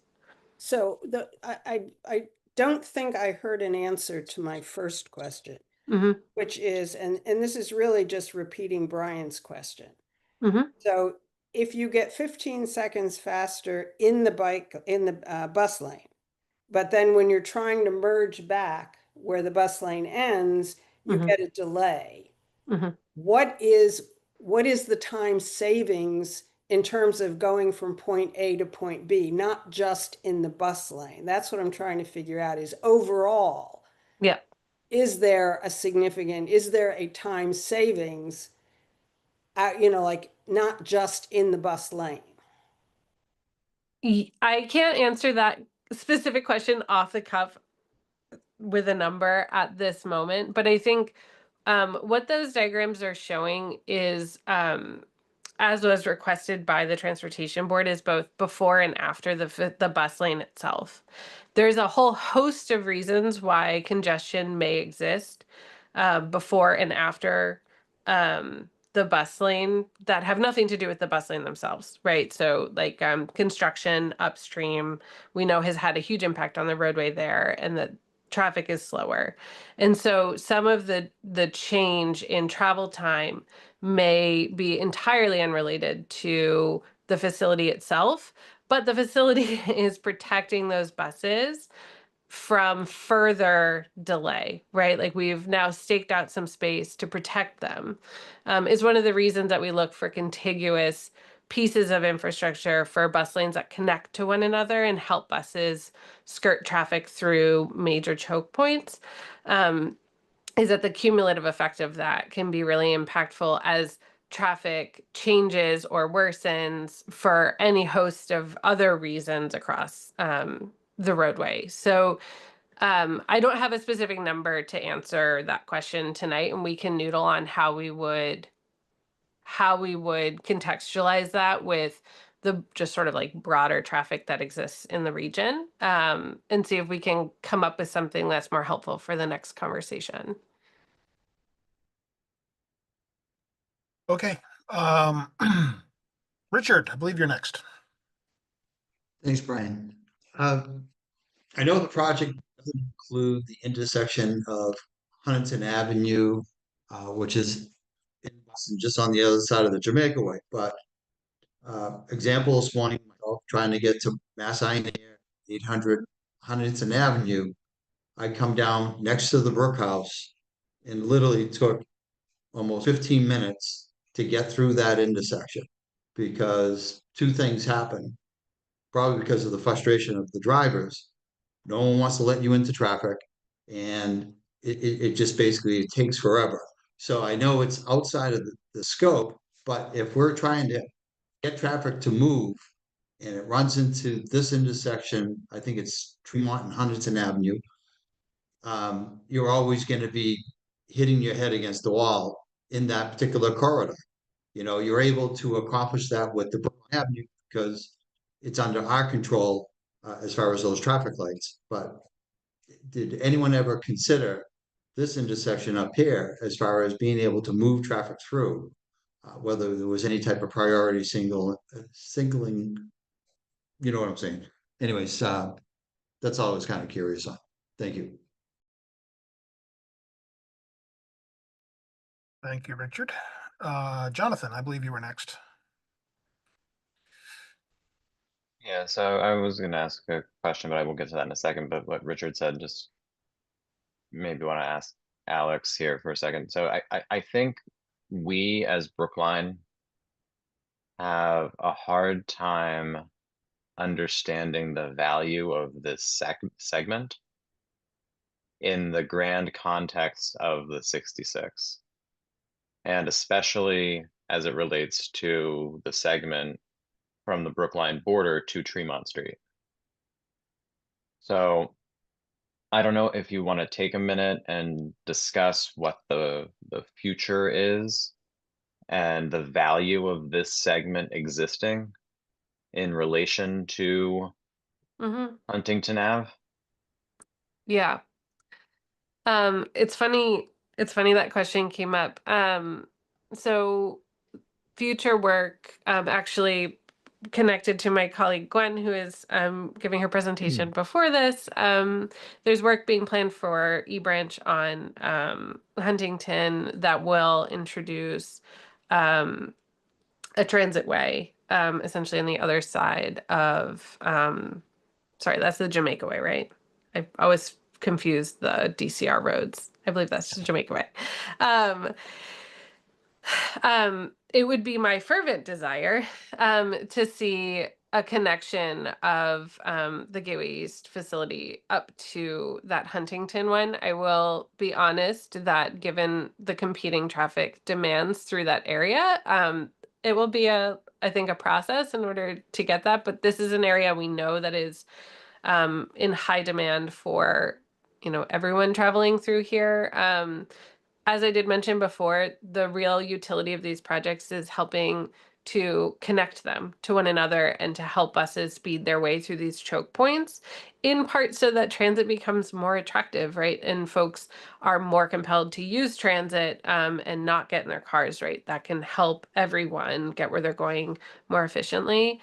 And so I would definitely say the data that we've gleaned from this project, I think, has really helped us make a case and zero in on that segment between the end of Gateway East and the Boston side of where Huntington picks up as an area that would benefit from transit priority treatments. I do not have an active project. I do not have a concept. I do not have willing partners from DCR today to do that, but that is absolutely something that I think this project has helped us really zero in on. Is we see that there's significant upstream traffic, and in order to make this bus lane even more effective, and again also that Huntington facility, when it comes to fruition, be more effective, having a connection between the two would be hugely impactful. Well, we do know someone at DCR, so if you're ever looking for I know a for couple an folks in- at DCR. I'll see if they'll take my calls on this one. All right. So my question, if you could go back to the time by quarter.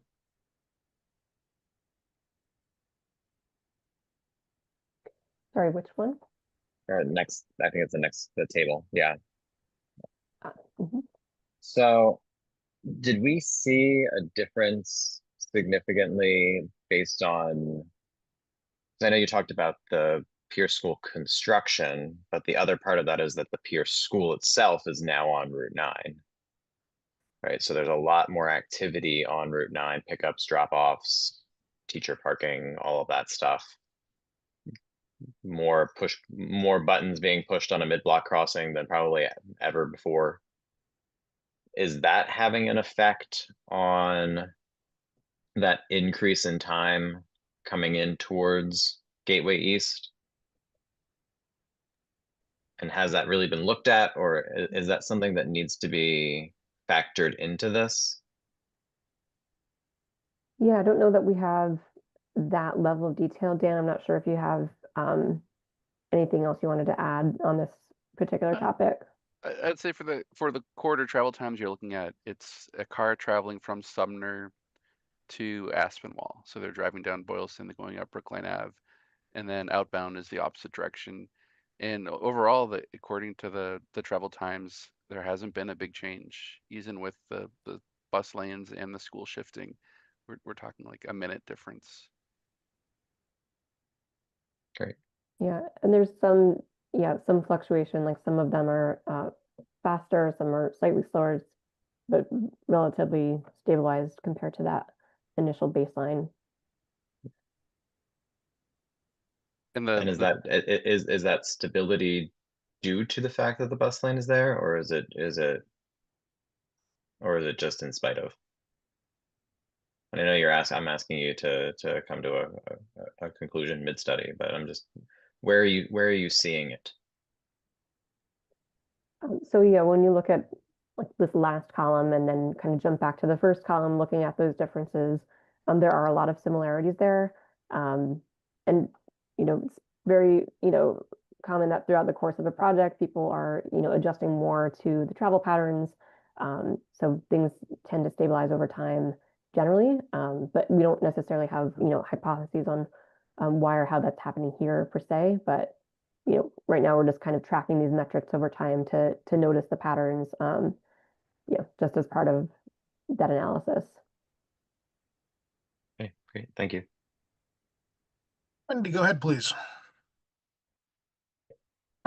I'm curious how you estimate, or if there's, I assume that there's sort of like data that exists about this that's kind of standard, in terms of the delays that come from people kind of cutting back in. So on the eastbound route where they use the right turn lane where you're supposed to turn right onto High Street, but they cut back in. So I was in traffic there recently and I was in the, straight lane and we weren't moving at all, but people were flying through that right turn lane and going straight.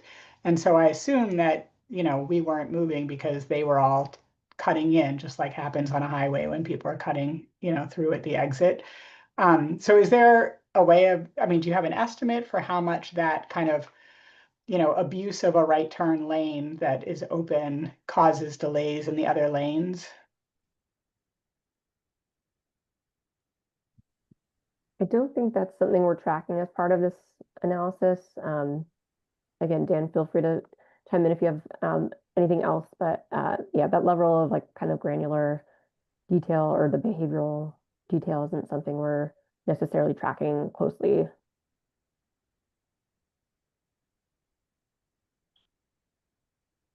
I'm not sure if that's answering your question or not. Yeah. All right. So I guess let me just before we hear from the public, I'll just say this. I think again, I want this to succeed. I would love for this to succeed. I just feel like we jumped the gun on this pilot, and we should not have begun it until Huntington Ave was done, or at least coordinated. I also think we screwed up designing Gateway East 15 years ago by putting in that cycle track on the right. I just don't think we can fit a dedicated bus lane and a cycle track on the segment, sort of outbound towards Nubian Square. And frankly, I would remove the cycle track. But that's a huge capital project that no one has money for. So I just don't, I don't know. And unless this technology can really make a difference, I think we're going to have a really hard time supporting this. But I do want to have the quarter that has the technology turned on, and I hope that will allow some significant changes, and the data will show that. I'm really hopeful that that's the case. But I just think we're trying to put 10 pounds in a 5-pound bag here, and something's got to give. And if it were up to me, it would be the cycle track. But we designed this sort of backwards, and we're trying to fit too much stuff in right now. So, and that's not your faults, folks at the T. You're trying to work with what's out there, and I respect that, and I give you lots of credit for trying. But this, we will take public comments now. If anybody would like to comment, again, we're going to try not to do back and forth. And if quick answers are possible, we'll try to do that, but we're not going to get into debates here. So I think you can use the raise hand function and we would be delighted to hear from you.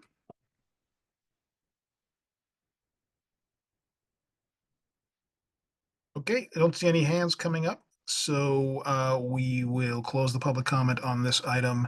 There's no action requested tonight. This was a presentation. Unless anybody has any final questions, we can let Ms. Boddy and Ms. Hallowell go.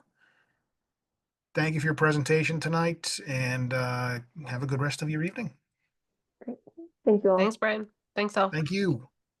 And Dan, I guess one question for you folks is, can you just talk to the fire department, get their sense of what's going on out there with respect to the fire station, and do your best to just get a sense of who else is using this lane. I mean, we know there's no enforcement. Are school buses benefiting?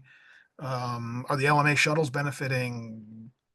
Who else is benefiting, if anybody else is benefiting? And I agree with what Alex Hallowell said, that the 100 or so people on the bus, their 15 seconds matter to them too, as much as it does to drivers. So I do want to try to figure this out, but it would be just nice to know who's kind of utilizing this facility. Okay, we're going to move on to our next item, which is Elder Bus. Okay, we're only an hour behind schedule. We're 50 minutes behind schedule. All right, so Elder Bus and the Senior Center. This is not an action item, folks. I want to be very clear. That's been removed. We're not going to take any action on this item tonight. And I also just want to remind folks that this is an item that was originally supposed to be discussed in the summer. I asked everybody to hold it because folks weren't around in the summer to have an erstwhile discussion. So we now have lots of folks interested to talk about this.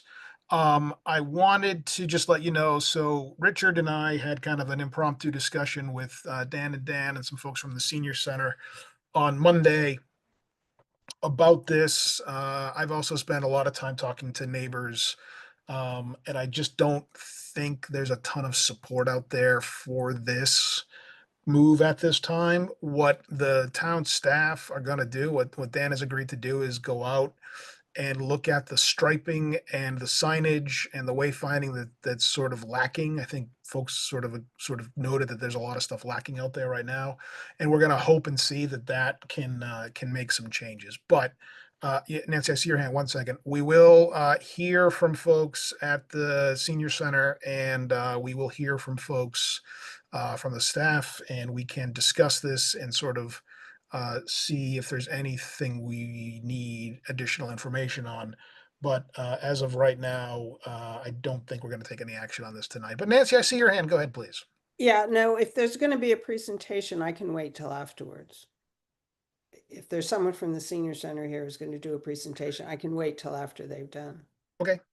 Dan, do you know what, is anybody going to do a presentation, or is it on you folks, or are we just going to keep talking about this? What I forget what we decided to do, to be very honest with you. Yeah, I think we could just have a little discussion on it. We don't have a formal presentation. I do have a video I can share that kind of highlights the problem. Okay. Let me pull that up for everyone. So this is the Senior Center driveway. It's U-shaped, and right now most cars are exiting to the north, and the senior bus is between the two driveways of the Senior Center and the Elder Bus. And when you're trying to make a left, it does block the view quite a bit to vehicles looking left. So the solution at first that we saw was trying to move where the bus is located. So this is showing you really, as a driver, you'd have to stick the car almost all the way into the other lane to see, into the adjacent lane to see what's happening, see oncoming traffic. So the solution we have originally looked at was just relocating the bus. So instead of between the driveways, it was going to be shifted north of the driveway in front of another resident's house. We did meet virtually, and we think maybe reconfiguring how the driveway circulation works, adding some signage might help address those issues. So before we look again at that bus stop location, we want to take a closer look at the driveway. And I think we do have 2 members from the Senior Center staff here that could add anything I'm missing. Hi, Emily. Welcome. Thanks for being here. Thanks for having me. Hi, everyone. My name is Emily Williams. I'm the director of the Senior Center and Council on Aging. We also have our very new transportation coordinator, Sebastian Ware, with us tonight.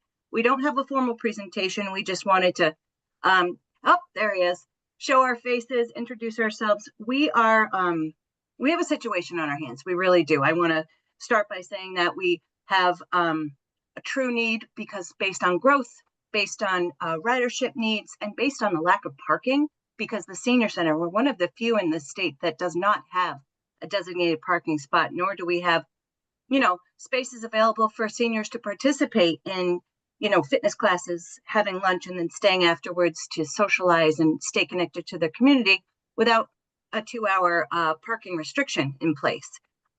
We do have upwards of 50 cars in and out of the Senior Center on a daily basis. We have over 200 senior citizens and caregivers and families participating, coming to and from the Senior Center. This is our building. It's a very large building, but based on the 12,000 plus seniors in town, it's not accessible, nor are South Brookline residents and family members coming, because there is no place to park. So they come, they drop off their loved one. One of those main categories of the 50 cars that come to us on a daily basis are family members dropping off their loved ones. So it could be a spouse, an older adult spouse, for example, pulling in on the left-hand side of the building or the right-hand side of the building. There's no wayfinding measures whatsoever. There's no arrows indicating which direction to enter or exit. We also have faded yellow lines you can see on the kind of the right-hand side where the sidewalk is. So if someone did have, low vision or depth perception issues, you really can't see if you're getting dropped off on the road, which is a frequent occasion of you're getting dropped right off on the road because the parking, half moon shape is blocked by others being dropped off. You're walking, but you can't really see where the slope is to access our sidewalk there. You can see there's cutouts on the right in the center of the screen there, but you can also see where our elder bus is parked. And the building was built 25 years ago with that elder spot designated parking spot purposely designed right in front of our building. So it's a great easy drop off spot for people. It's a great place for the seniors to get back on the bus because we do have 2 drivers, 2 vans, purpose all day long, bringing people to and from the senior center. So they're not parking there for very long. But when they are parked there, it's very scary to the drivers exiting the building and taking that left-hand turn and the right-hand turn. So if there were any kind of an accident, the town is liable for that. Cool. Thank you. Nancy, did you want to ask a question? Yeah, really just make a comment, but also ask Emily if she can address this. So I went by the other day. Emily, you weren't in, so I talked to Sebastian and I talked to one of your other staff members there, and we went outside and, they explained the problem to me. And they explained that, we weren't going to take any action tonight. And one thing I was discussing with them was the possibility. So my impression was that although the buses are used quite frequently, that when they're not being used, that they're parked there. They don't have anywhere else to go. That's where they're parked.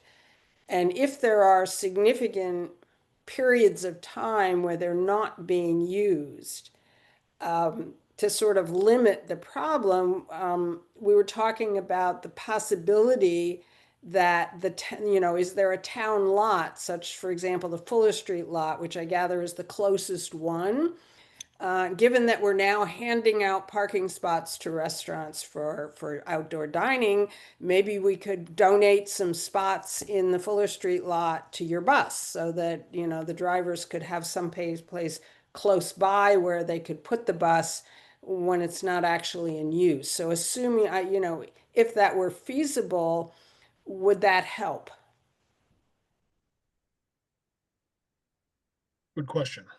That's a great question. We do have 4 spots in the Fuller Street lot right now that are not monitored and are full frequently, but there's no way to, who knows if there's seniors parking there really, because there's no indication, there's no special parking COA sticker. But that's something definitely to take into consideration to designate not only those 4 spots, but possibly a spot or 2 for our brand new electric vehicle, but also for our elder buses. So Dan, that's a 28 footer, the new bus that we're talking about? Or Emily, does anybody know?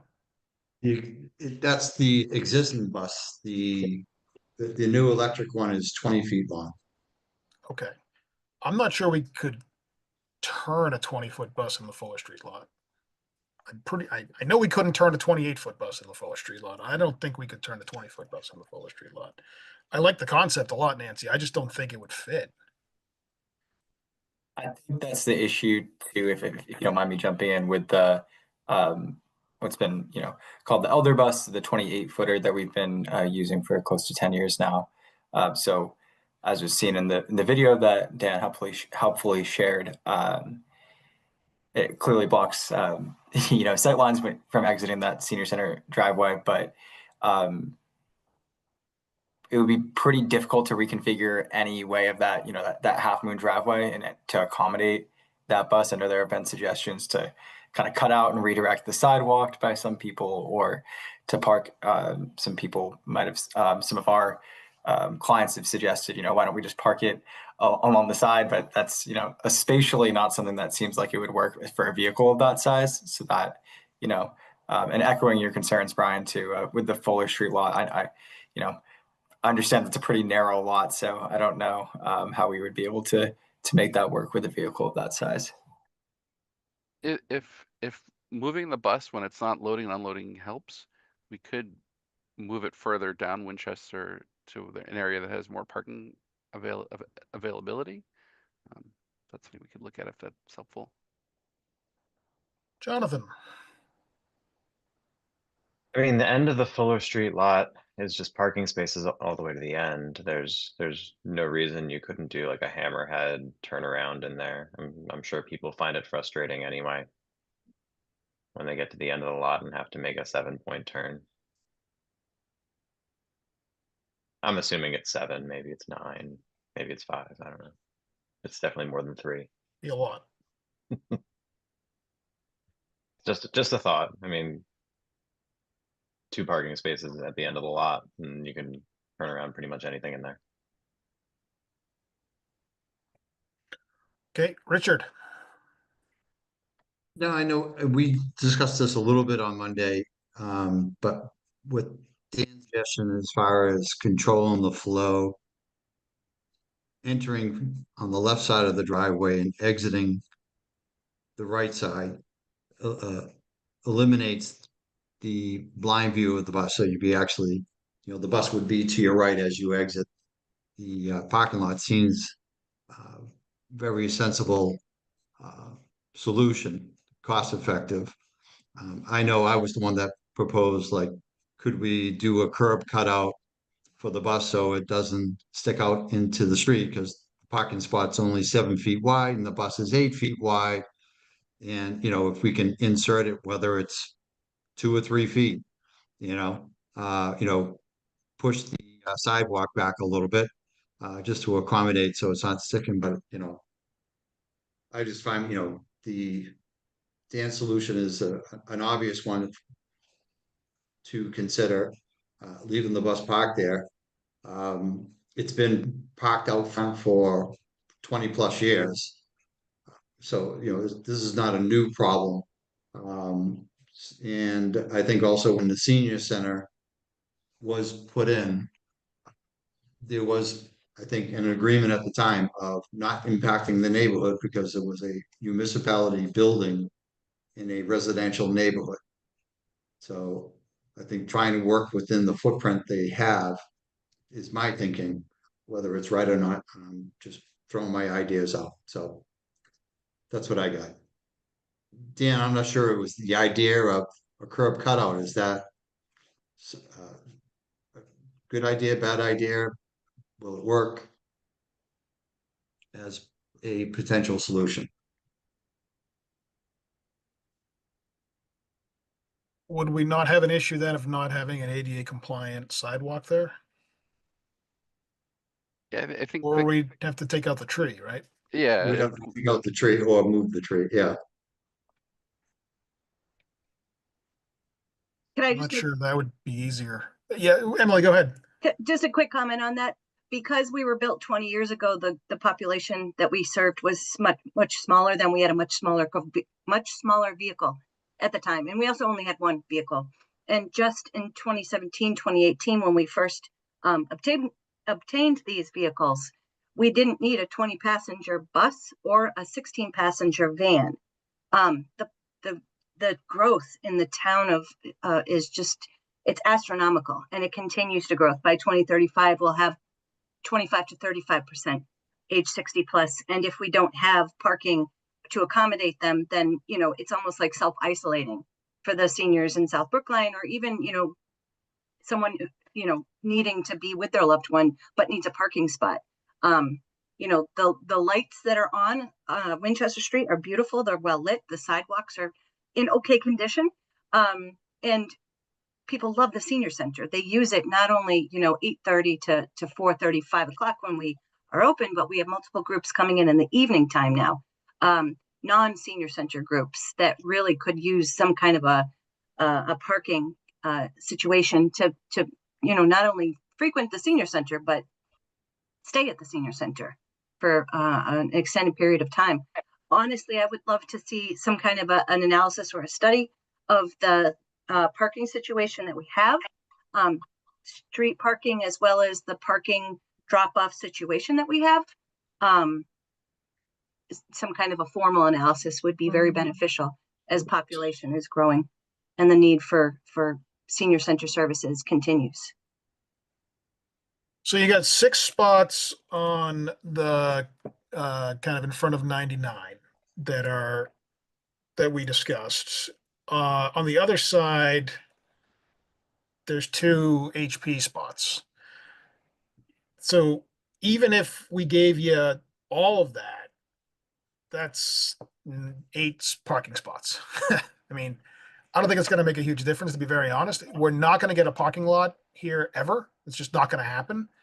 And we don't have any room to work with. So whoever decided to put this wonderful senior center in the middle of a vibrant urban neighborhood decided to put it there. And we're kind of stuck living with it. But it's not our job, and we're not going to solve your parking problem, because I think it's unsolvable. This is meant to be kind of an urban facility that folks kind of get to on their own. That's why I think the bus is so important. I like Richard's idea of changing the flow of the horseshoe driveway, where folks would sort of enter on I guess that would be the west, and exit on the east. I think there's a lot that we can do out here with signage and with better markings. And I'm sorry, I'm looking at the screen here on my the Google Earth on the other screen. I think we can do a lot more with what we have, and I think that's a good place to start. But in terms of, I mean, I hear what you're saying, Emily, and I don't disagree with you. The silver tsunami is here, and it's not going anywhere. But I just don't think this is ever going to be a place where we can accommodate large numbers of folks driving their single occupancy vehicles to. Jonathan, tell me I'm wrong.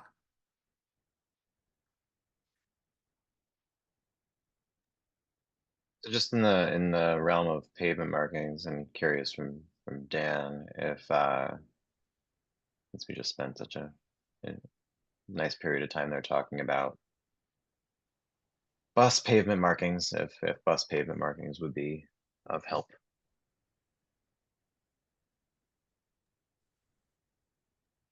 I think so. We can look at the possibilities, at least if we Marking it out red. Yeah. And maybe if we just hatch where the bus parking goes, we can try and encourage it to move away from the driveway if people are exiting. That might help the sightlines a little bit too. Definitely want to make sure people are able to turn in as well. So we can do an auto turn analysis to make sure people using their passenger cars for the U-shape can get in, and then the bus could be shifted a little bit to block the driveway more on one side than the other.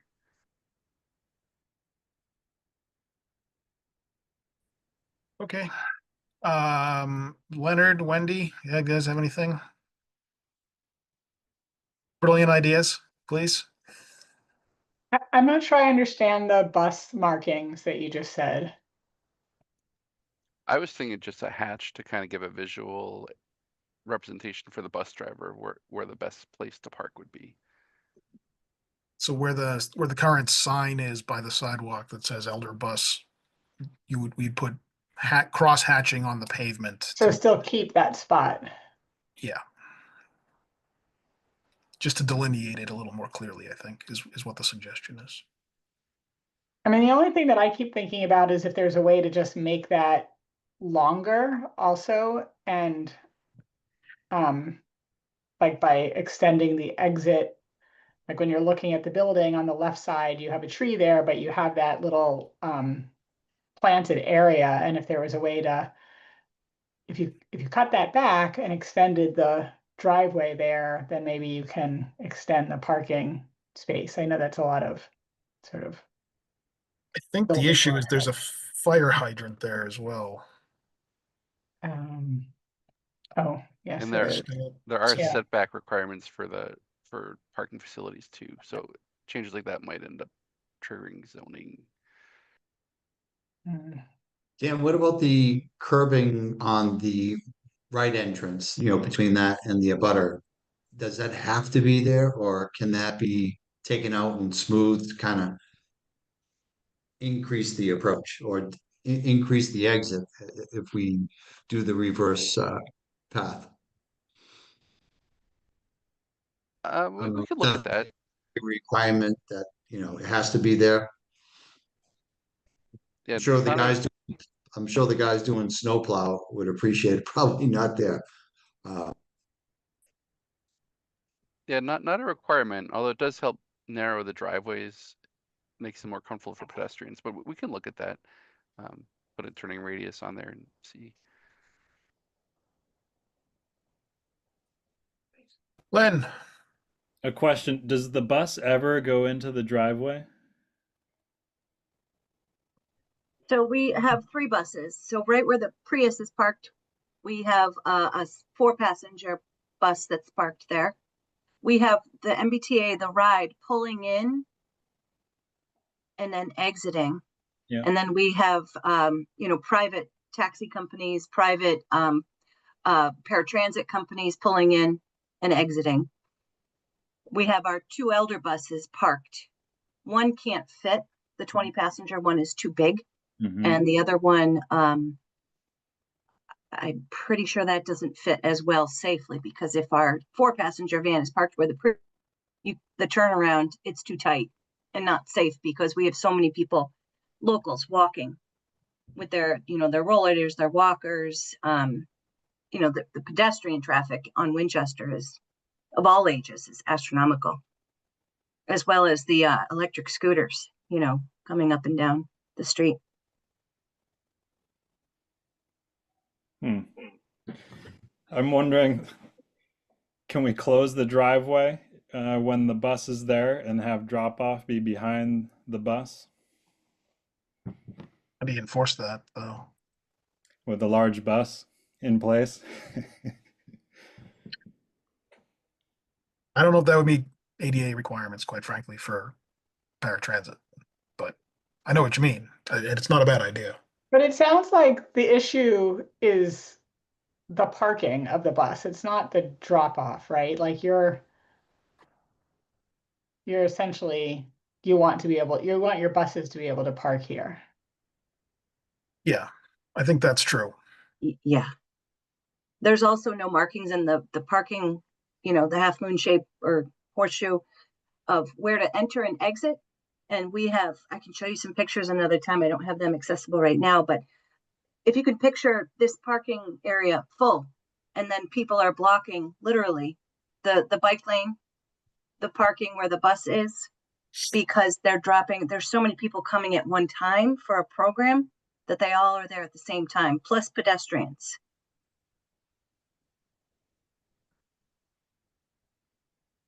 And people park in front of the, right behind the tree there, not where our bus is usually parked, but they just, because there's no parking on the street available, so they'll park just for a quick drop-off minute and come inside and grab their newsletter or their lunch for the congregate lunch program that we offer, and then they go.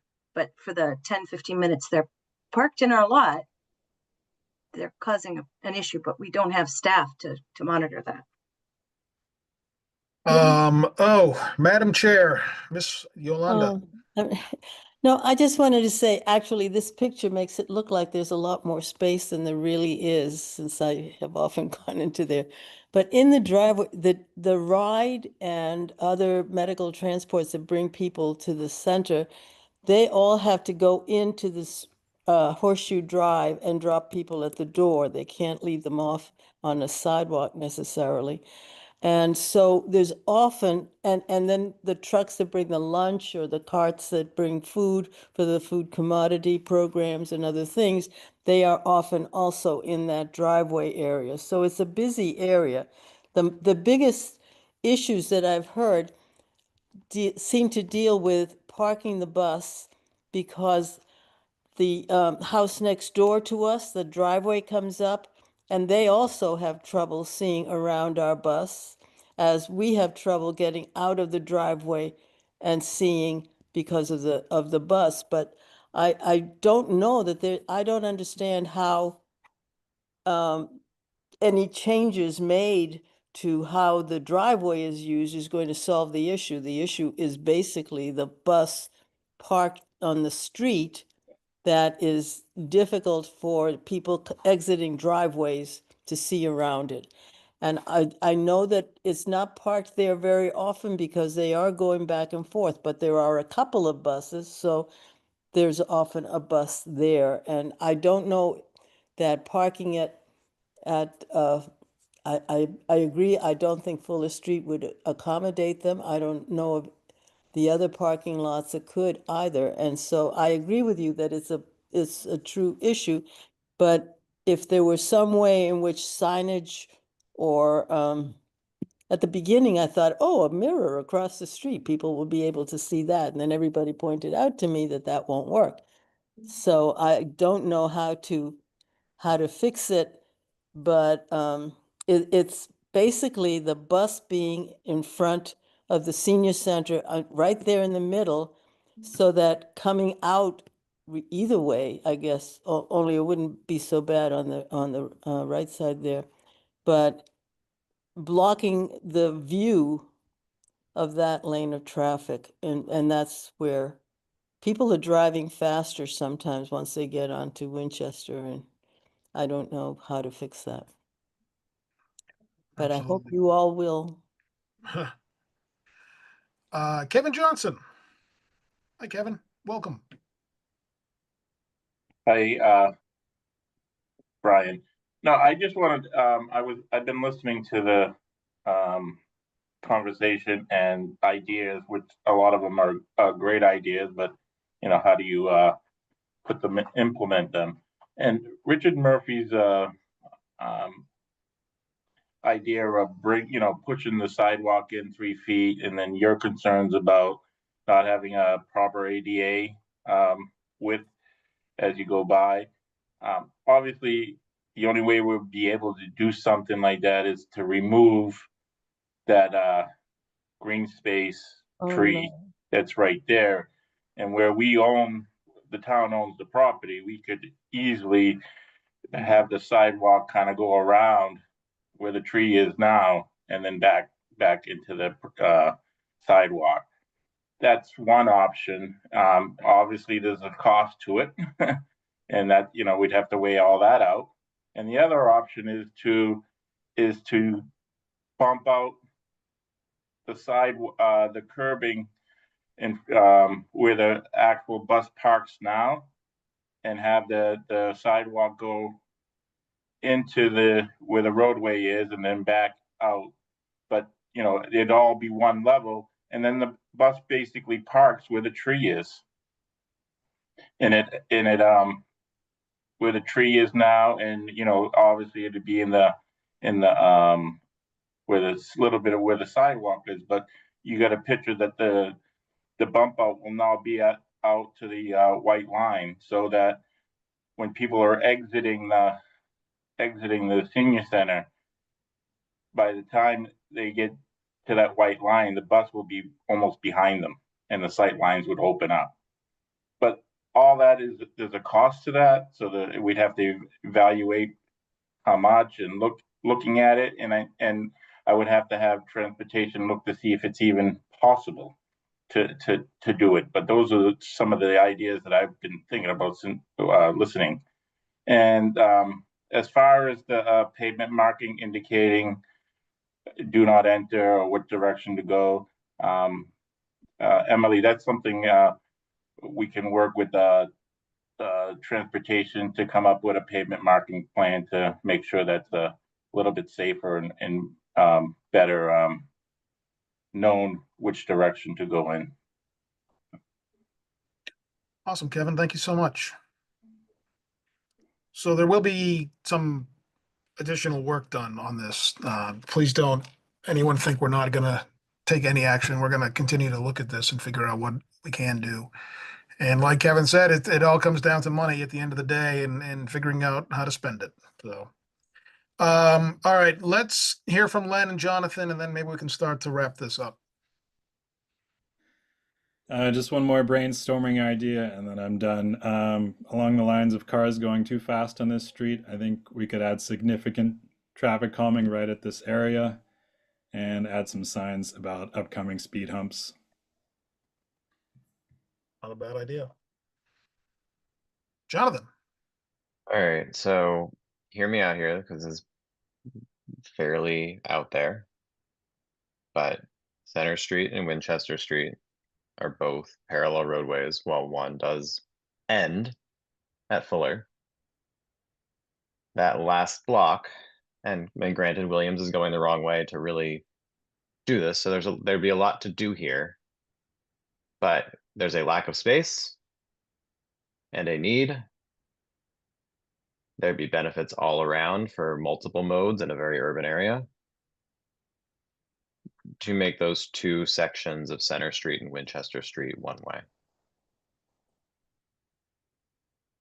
Just throwing it out there. I don't want to have discussion about it right now. I just want to put that little bulb out there. Interesting. And see if water gets poured on it and sunshine comes down and something grows. Or perhaps it's just a dead little bulb in the ground.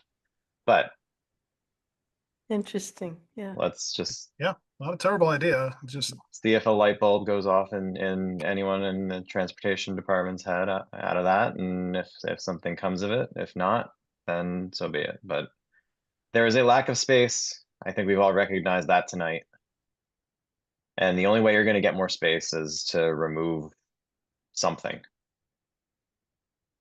And maybe we need to expand where we're removing from in this block. okay. That's it. I'm done. I like that. I like the idea and the concept. All right. Final thoughts. Anybody? Okay. So Emily, Sebastian, we're going to keep thinking about this and working on it, and we'll hopefully come up with a brilliant solution. But until then, we'll just keep noodling away. Awesome. Thanks, everybody. Thanks very Just wanted to much. say thank you again, all. All right, we'll move on to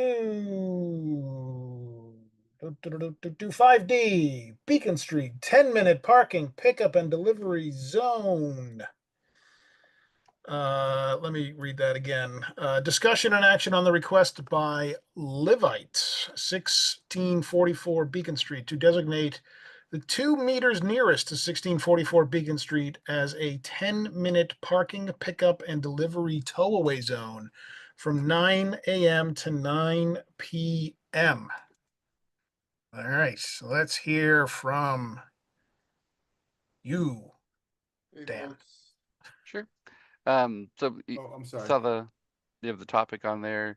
Steve from Levite's here to speak on it as well. He's the owner of the restaurant. I think you summarized it good. Looking to change 2 of the meter parking spaces to 10-minute pickup delivery. There's a lot of double parking right now, people blocking the bike lane. We've, as you see in your packet, there's a picture of the issue when cars are double parked. During COVID, there was 15-minute temporary parking sign right near here. Steve reported that worked well, and hoping to bring that back. And to help prevent people parking in the bike lane, we are proposing adding some more signage that just says no stopping in bike lane, and we'll reiterate the $50 fee if you're blocking the bike lane, and that it's a tow zone. And I think Steve can speak on Okay. the issue. Mr. Nagel, welcome. Thank you. So, so the thanks, Dan. The challenge is we do a lot of pickup and a lot of our customers drive to pick up, and sometimes there's some double parking, even though there's some spaces across the way, or sometimes people park in front, and we started with some signage this summer because this is something that we don't want to see. And the signage, it's hard to tell how well the signs worked. It was basically just reminding people to be kind, not to block the lane, $50 fine. And as Dan said, we had some experience with the 15-minute parking, and that seemed to work well because people would come in and leave. And so wanted to explore trying that again. I approached our neighbors, two on either side. They both gave me some input, and we ended up the space that we thought would work was actually splitting a meter because we wanted to leave one spot that's the full parking for the hair salon. Actually, I have hair salons on both sides of me, so would leave the one spot as it is now, and just the two spots that are in front of us switch to the 10-minute parking. We don't have a back door, so our food deliveries come in also through the front. And when they come in the morning, it's fine because there's space. But when they come a little bit later, sometimes they block the lane as well. So it could perhaps help them to not block the bike lane, which is kind of the main thing is trying to keep the bike lanes open. So that's our thoughts with that spot. Okay, and which two spots did you have in mind? The two right in front of the restaurant? Yes, yeah. So there's in front of a rest. So there's a in front of the public house. There's a they have like some seating on the street, and then there's one spot that's in front of the hair salon. Yeah, so it would be the first spot is in front of. So that's Beacon Cleaners. This is an old photograph. Where the Beacon Cleaners is now is a hair salon. So that first spot would remain the same, and it would be that spot, and then the other spot behind it, near Eve Michael, and then the next spot would be so it would be the two spots that were splitting kind of the meter. So where this car is in this picture and right behind it? Exactly. Yeah, this car and the spot behind it. Okay. That's helpful. Thank you. Questions? Nancy, go ahead, please. Not really so much a question, but a comment, a concern. So this double parking for pickup is a problem throughout the town. It's not limited to this restaurant. Beacon Street is a nightmare. I mean, St. Mary's, okay, you've got, I don't know how many restaurants, and we've got vacant buildings, but we have lots of restaurants. There is always someone double parked, always. It seems to me this is,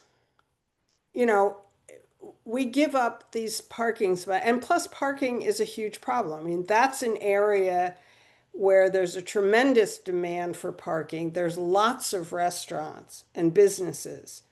And, if you want to go to one of the restaurants, you're unlikely to get a spot right in front. So, anywhere on the block, whether it's on the side or whether it's the angled parking, those are all very, very utilized parking spaces.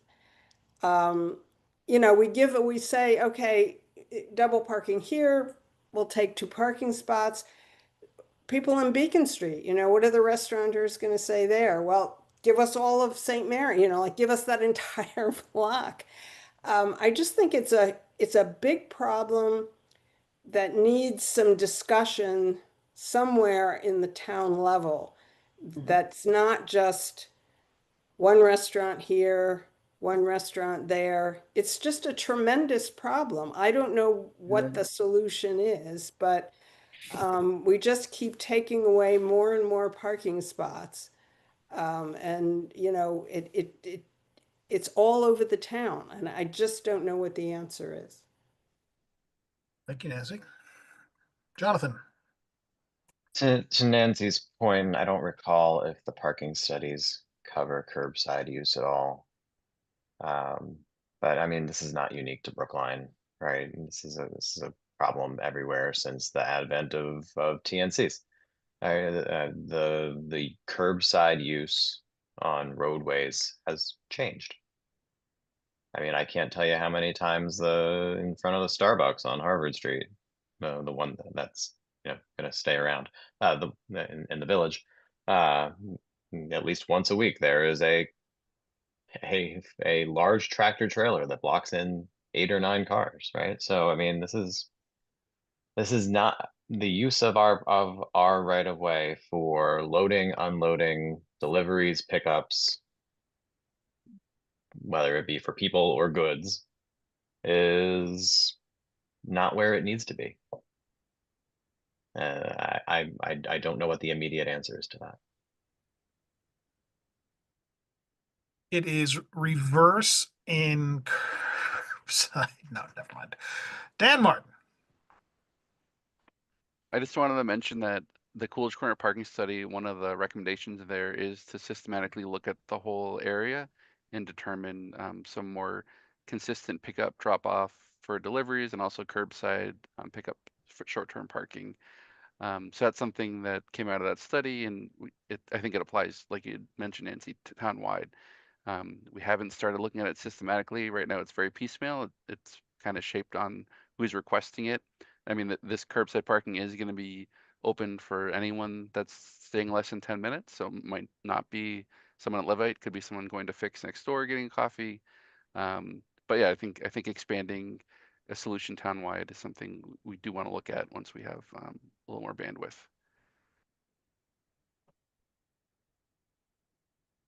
Yeah, Nancy, I agree, by the way. I think that we do need to look at this comprehensively, and I guess one of my hopes is that experimenting with concepts like this, maybe we could stumble upon a solution. I don't think that this 10-minute thing is gonna make a huge difference to double parking. I mean, to my mind, we need something a little more dramatic, where you require folks to kind of leave their hazard lights on or something, or do something so that they have an incentive to get back to their car as fast as possible and get out of there. But also, to Jonathan's point, no one has figured out curb management well in an urban setting in this decade. I don't know if there is, I don't know who, I don't know what, I mean, I haven't heard of anything anywhere in any of the studies or any of the popular sort of journals or anything about it, but I hope that we can figure something out. I guess I hope that I worry that double parked cars and deliveristas or whatever we're calling them now, I'd rather try to manage them a little bit more than not, because I think that could have a pretty detrimental effect as well on folks who do want to go to the public house or go nearby. But to your point, I agree with you, and I don't know what the right answer is right now. But I do think we need to look at this comprehensively. And Dan Martin, when are we going to hear the Coolidge Corner parking study results? I think you've seen the Coolidge Corner one, but Washington Square is the one that working through now. Will definitely affect this area. I would say that's coming probably the beginning of next year, after we do the public meeting and get more input from stakeholders. There'll be some conclusions, probably similar to Coolidge Corner, but it could be unique to this area as well. Okay, I think we I agree with you, Nancy. We need to look at this holistically. Wendy, go ahead, please. I guess I was just going to say I agree, and also I'm skeptical that even with well-placed short-term parking, people are still going to double park, because I think Steve said that often there's spaces right across the street in the angled parking. Like, people just want to be in front of where they want to go. Like, it's only across the street to have parking, but they're still double parking. So I'm not saying I'm not for short-term parking, but I think even those short-term parking people will be parked in if there's that much traffic. Like the people just want to be, they're not willing to cross the street, you know, to walk to where they want to go. And that's the biggest problem, I think. Yeah. Richard. Asked to take a look at the new concept design for the bridle path. Just curious on the parking situation. So I counted every spot along Beacon Street that was going to be a change, and did it from one block to the next. And overall, the bridle path is going to impact parking probably about 130 cars preliminary. The full length of it. But in this location right now with the bridle path design from Tappan to Washington Square, there's no planned change in parking count. And obviously early on, and also keep in mind the early concept has reverse parking, angle parking, which that's going to be a huge fun conversation. But anyways, just looking at the parking scenario, the one that's least impacted so far is this one location between Tappan and Washington Square as far as parking count. Anyways, just thought I'd share that. Okay, thank you, Richard. Anyone else have any questions for Mr. Nagel? Comments, queries? Okay, is there any members of the public that would like to comment on this particular item? Seeing no hands jump up. Oh, cool, Steve, you got a dog. You're winning the bingo card for having the best pet in the square tonight. Well done. Okay, does anybody want to make a motion or can continue discussion? Sorry, I'm getting tired. I have one more question. Yeah, go ahead, please. Okay. So Dan, I know Steve said he talked to his immediate neighbors, but have the other businesses been notified? Yep, of a potential? we did send flyers to all the businesses on the block. Haven't received any public comment or questions about it. Thanks.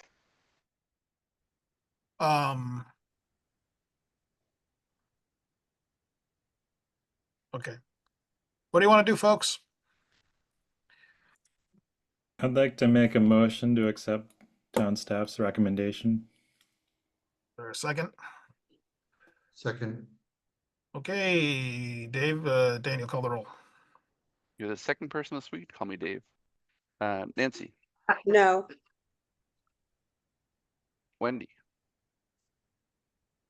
Yes. Len. Yes. Jonathan. Yes. Richard. Yes. And Brian. I'll be yes. Okay. We'll move on to our next item. Let me ask you a question, Dan. Do we have to take up this item tonight, or would the world end if we skipped it and save it till next time? Oh, I'd love to do that. Nope, we can talk about the meters at another time. Okay. Well, in that case, I'm going to exercise the chair's prerogative, and we're going to take that next time because I'm getting very tired here. Anybody have any additional items they want to discuss tonight before we conclude? Yeah, to Nancy's point much earlier on the rates for parking spaces, if we could have a discussion on that in the future. You want to talk about the meter rates? No, restaurants? the restaurant rates. Oh, yes. I can I think planning was spearheading that change, so I can request we get a visit from planning. They can talk about their methodology for that. Appreciate it. I agree. We need to do that, and I do want to hear pricing as well. I'd also be curious about other. I don't know how many there are out there. I see them. I don't know what the total number is. I don't know how many total, we'll call them parklets for lack of a better term, but Yeah, I could organize a little presentation, how many we have, what the town revenue is, how many parking spaces. great. Is it just the focus on street? Or are you curious about sidewalk as well? You cover the gamut. Sure, we can. Do they cover it. charge for on-street, I mean, for sidewalk also? Yes, it's a lower rate, but there's also a fee. Yeah. And obviously curious what the rate was, because I think it was in the thousands. Yep. The entire So budget it changed. has dropped significantly. So. And just a reminder, we do not charge for the installation of the barriers, right? We do that for safety and that's it, right? The fee for on-street is higher, and that's to account for the installation of the barriers. I see.